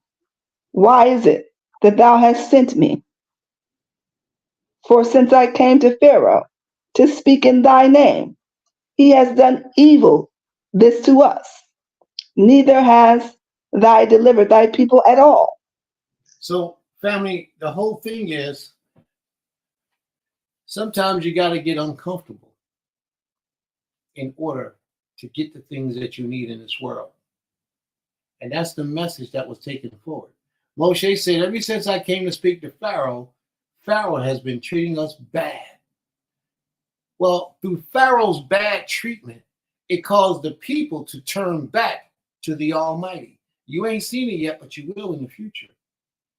For oppression make a stupid person wise. He will wisen up if the pressure is on him. He will wisen up if he's oppressed hard enough. All right? Now, oppression will also take a wise man over the top, because oppression pushes you to your limit. It makes you get up and do the best that you could possibly do. But what happens to make a man laxy-daisy and lazy is when a man got everything that he needs in his life. The comfortability makes him lazy, but oppression makes him get up. Now, not a male, because a male is going to succumb to oppression, probably kill himself or be a bum, go drink, go smoke, and just be a bum. But a man, oppression will make a man stand up and get better. A man will get out there and work 3, 4, 5 times harder than he would once he tastes his oppression. But a male that lives a life of comfortability and smooth life, he ain't got no pressure over his head. He make more than his bills call for. He will become lackadaisy and lazy. There's a difference. But oppression will make a wise man think twice and go better than he's ever been. Oppression will make a dumb man wise. real oppression. And he will start getting ingenuity ideals and creative ideals of how he can overcome. You know, you never know what you got until you challenge, family. So we just did the second chapter. We're going to leave it alone for the night. It's now 6:50, 10 minutes to 7. May the Most High be praised. But we're going to close, before we close out, we're going to take question and answers. Are there any questions? Anyone in the audience? Any questions? Are there questions or any comments? Anyone? Okay, ask your question, Azante. Okay, so my question was in reference to earlier when you brought out what Princess said in reference to Moses. Hold on, Baba. When in reference to Moses being his son being circumcised by his wife. So was Moses ever circumcised? Yes. Remember, Moses lived with his mother till he was about 2 years old. Okay. Moses was born, and the circumcision on the 8th day. After Moses was born, his mother hid him as long as she could. So she had him longer than 8 days. Okay. And then she let him off in the basket. When the lady opened the basket, how do you think she knew that that was one of the Hebrew boys, other than the circumcision? Now, that don't mean that the Egyptians didn't practice circumcision, because they did. But they didn't do it like we did. They didn't practice as hard as we did. Yeah. All right? Okay. So Question. Sister Aisha's question is, she said it comes from a statement you made earlier, paraphrasing, prophets need to do what the Most High has told them to do. Are there commandments or instructions, etc., to the prophets? If they're a prophet, then the Most High gives his instructions to them. It's not something that he has to write down in a book, but he gives his instructions to them verbatim through his messengers. Either they'll come in dream form, or if they're a prophet that's in tune with themselves, they can look at the word of the Most High as he reveals it to them as they walk the regular life of walking down the street. There are ways that see, when you're a prophet, you have to know the language of the Most High, how he speaks to you. And how he speaks to you is different for every individual, for every prophet. Some prophets can go out in nature and get a sign from a tree and know what is being said because of the pattern of the tree. Some prophets look in the sky and they can see the formation of the heavens and it's telling them something. Some have dreams. Some cast lots. They ask a question and they cast lots and they get an answer. They can read it and then they'll tell you. So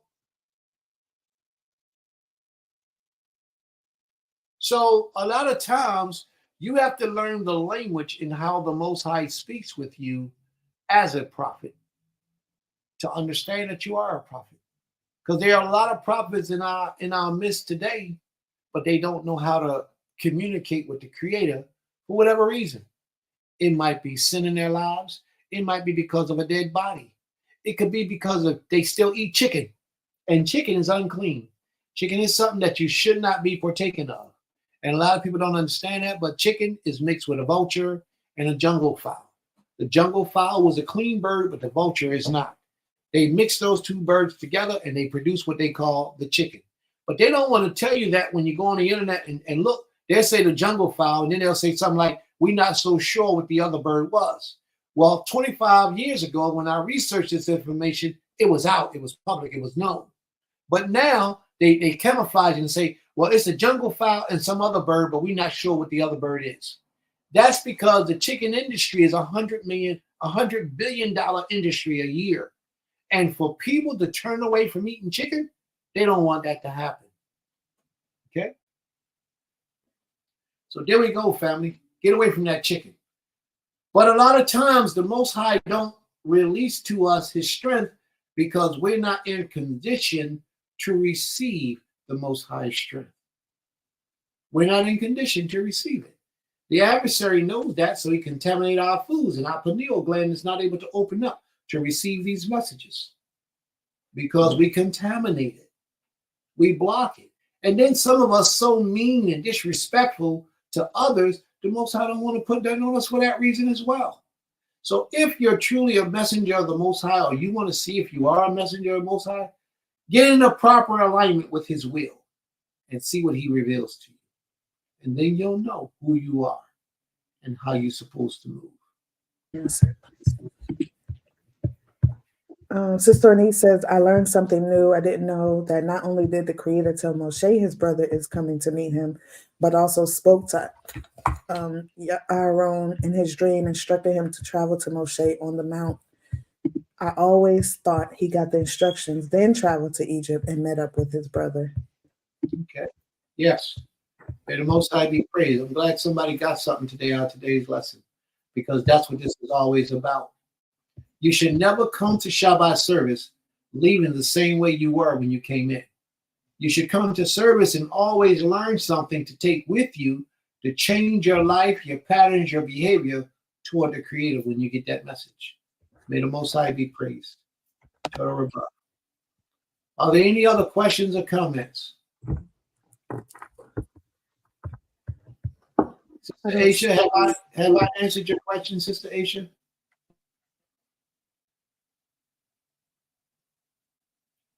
Are there any other questions or comments, family? Kane, one last comment. Yes. I was gonna say, I just want to say today was a really, really great lesson.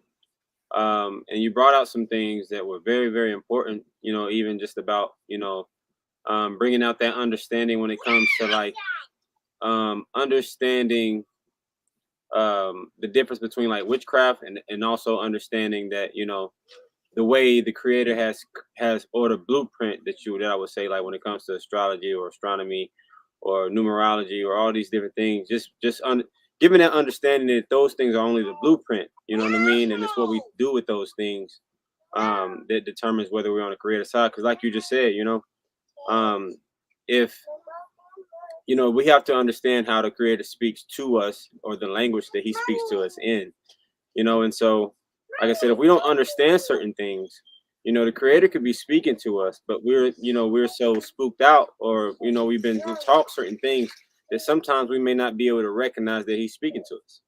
And you're absolutely right.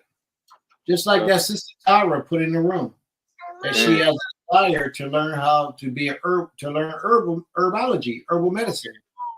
That could be the Creator speaking to her, because she might have the proper spirit to be a great herbalist.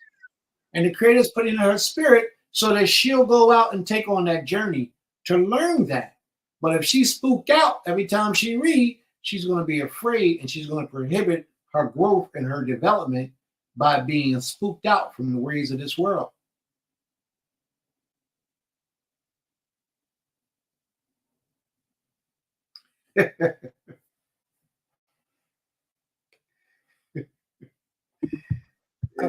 You want me to read that?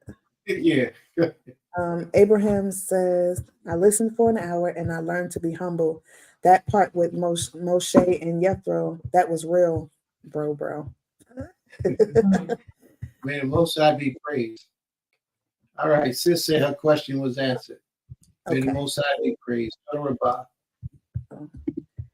Sister Anit says, Toda Rabah to the Creator for your spirit in our midst, Prince. Excellent class and excellent way of breaking down this information so that everyone can gain understanding. Hallelujah. May the Most High be praised. Toda Rabah. Toda Rabah. It's a long time of patience, of diligence, of consistency, persistency, sacrifice, prayer, meditation, many years of those things. Many years of those things. But all glory, all praise, all honor goes into the true King, the Creator of all creation, the Master of all things. So I thank him. You thank me, I thank him. May the Most High be praised. Toda Rabah. I just want to say today's morning lesson, afternoon lesson had the audience or those who are listening in definitely in tune, because people have been coming all day, and that's a blessing, because it's good to it's good to see people they're listening and they're not just like having it on and doing other things, but they're engaged. And so that engagement is very important. And I'm seeing it happen more and more. And that means people are truly, listening and looking for I guess you could say the righteous lessons to be taught, the real lessons, because that's the biggest thing that we always talk about is the repetitive lessons that everybody do every Shabbat. We're not learning from that. We're not growing from it. So, Torah to the Creator for allowing those who have come, whether it be the first time or come every week, to continuously engage and feel the presence of the Creator, within all of us. So, Sister Sukari says, grateful for the comprehensive understanding presented today and always. All right. May the Most High be praised. Torah Rabbah. Family, this is what I would suggest of you. And this is just my request, that you right now share this page to your social media. Share this YouTube link to your social media, your platform, so that others can get the same information. Hadara Wound Care says, much to meditate on. Very well, sis. May the Most High be praised. Torah Rabbah. But share this to your social media.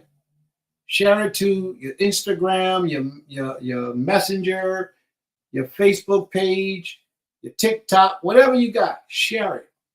Because this information is important. And we're on a mission to do something that's never been done in this generation with our people ever before. And that's build a righteous community. And we're struggling with that right now. We're doing the very best we can to cause it to come into fruition in our day and time. May the Most High be praised. Torah Rabbah.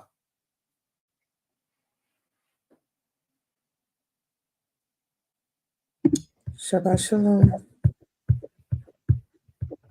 That's right. The birds are where you get that from, Sister Aisha? The birds are the fish of the air. Where'd you get that from? Who taught you that? I'm just curious.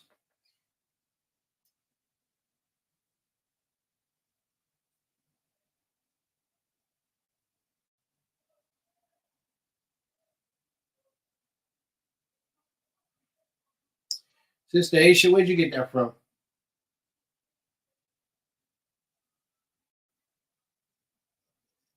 No, she's right, though. She's absolutely right. If you go to the book of Genesis, the first chapter, somewhere around verse 21, 22, it'll tell you that the birds came out of the sea. It'll tell you that the birds came out of the sea. And my teachings are that the birds are the fish of the air. I'm surprised she knew that. I didn't know, interesting lesson today. May the Most High be praised. And I ain't taught that in a long time. So I was just wondering, maybe she went back in history or she just knew it. Oh, you did? Oh, okay. All right. May the Most High be praised. I wasn't sure. So you've been around for a long time, sis. You've been around for a long time. I hope we have been servicing your needs. I hope that you're learning how to draw closer to the Creator and learning diligence and patience and humility, because that's what it's all about. May the Most High be praised. Torah Rabbah. Yep. So are there any other questions or comments, family? Interesting. Sister Opal says, interesting lesson today. May the Most High be praised, Sister Zanta.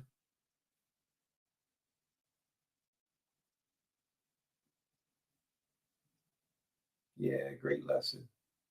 All right. That's it. Yeah, Tima. Did you want to say? No. Did you have any announcements? We're gonna do prayer first and then announcements. Is that what we're doing? Okay, no problem. Who's gonna close us out in prayer today? Do we have anybody that's just itching to close us out with prayer? I'll do it. All right. Abraham says he's gonna try to catch us next week because we lit.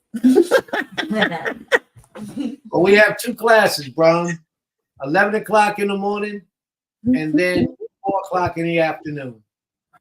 And both classes be lit. Come on in, bro. May the Most High be Yasmin praised. said, Yasmin said, Shabbat Shalom. I mean, Toda for the great lesson. You're so welcome, my sister. You're so welcome. You dropping a little bit. You noticed that? Yeah. Oh, Heavenly Father, one who possesses all things, we come before you, humbling ourselves, asking for permission to approach unto your throne.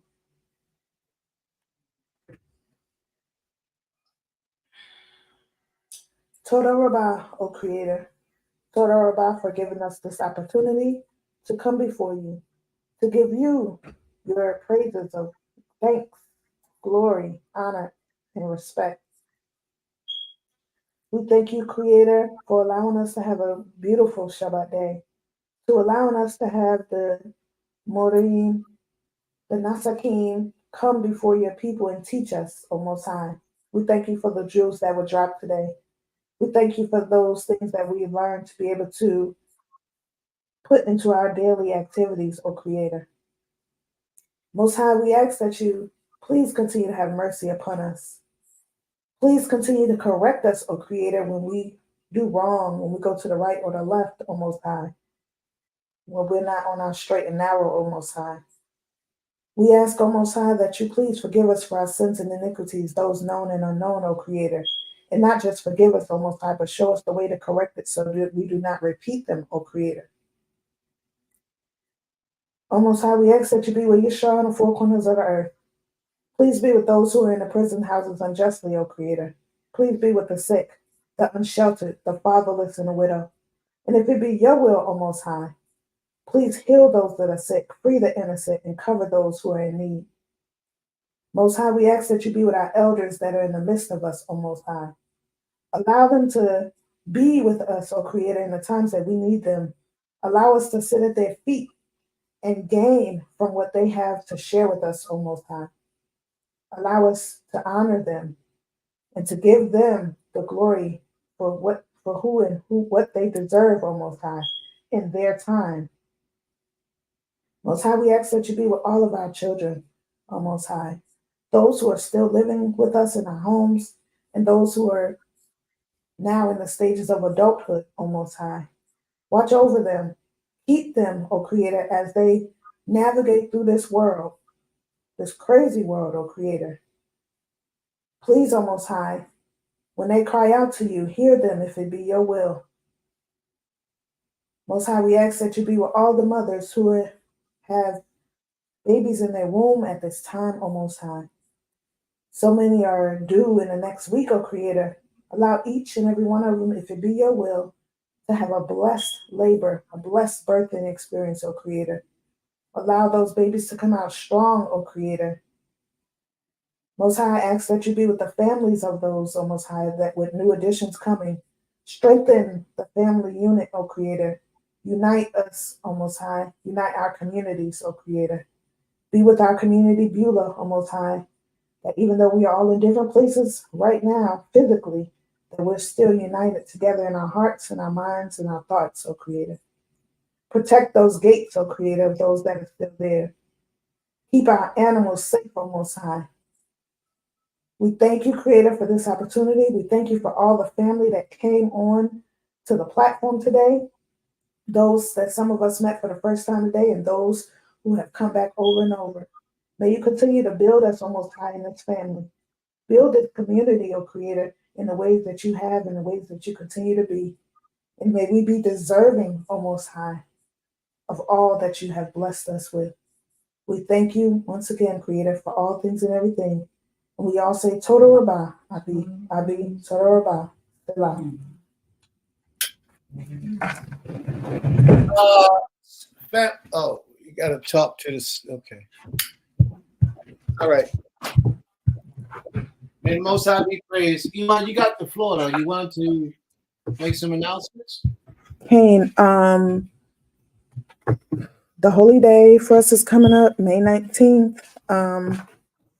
Asking that if you are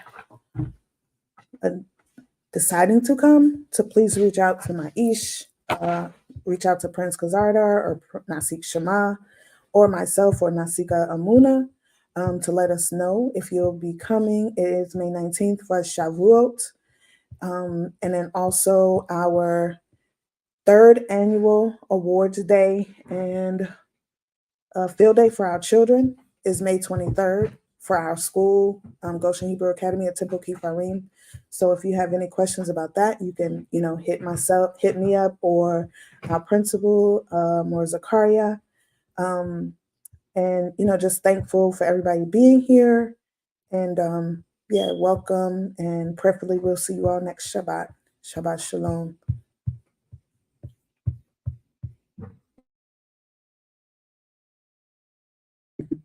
Zehu. Nasik, did you want to say anything? Hello. Okay. Well, thank you, family, for coming out. Thank you for spending the extra Shabbat time with us today. May the Most High be with you all. And is SJ mom, Sister Gabrielle, is she still here? Low. I haven't seen her comment this half, so I can't say for sure. Sister Gabby, are you still here in the audience?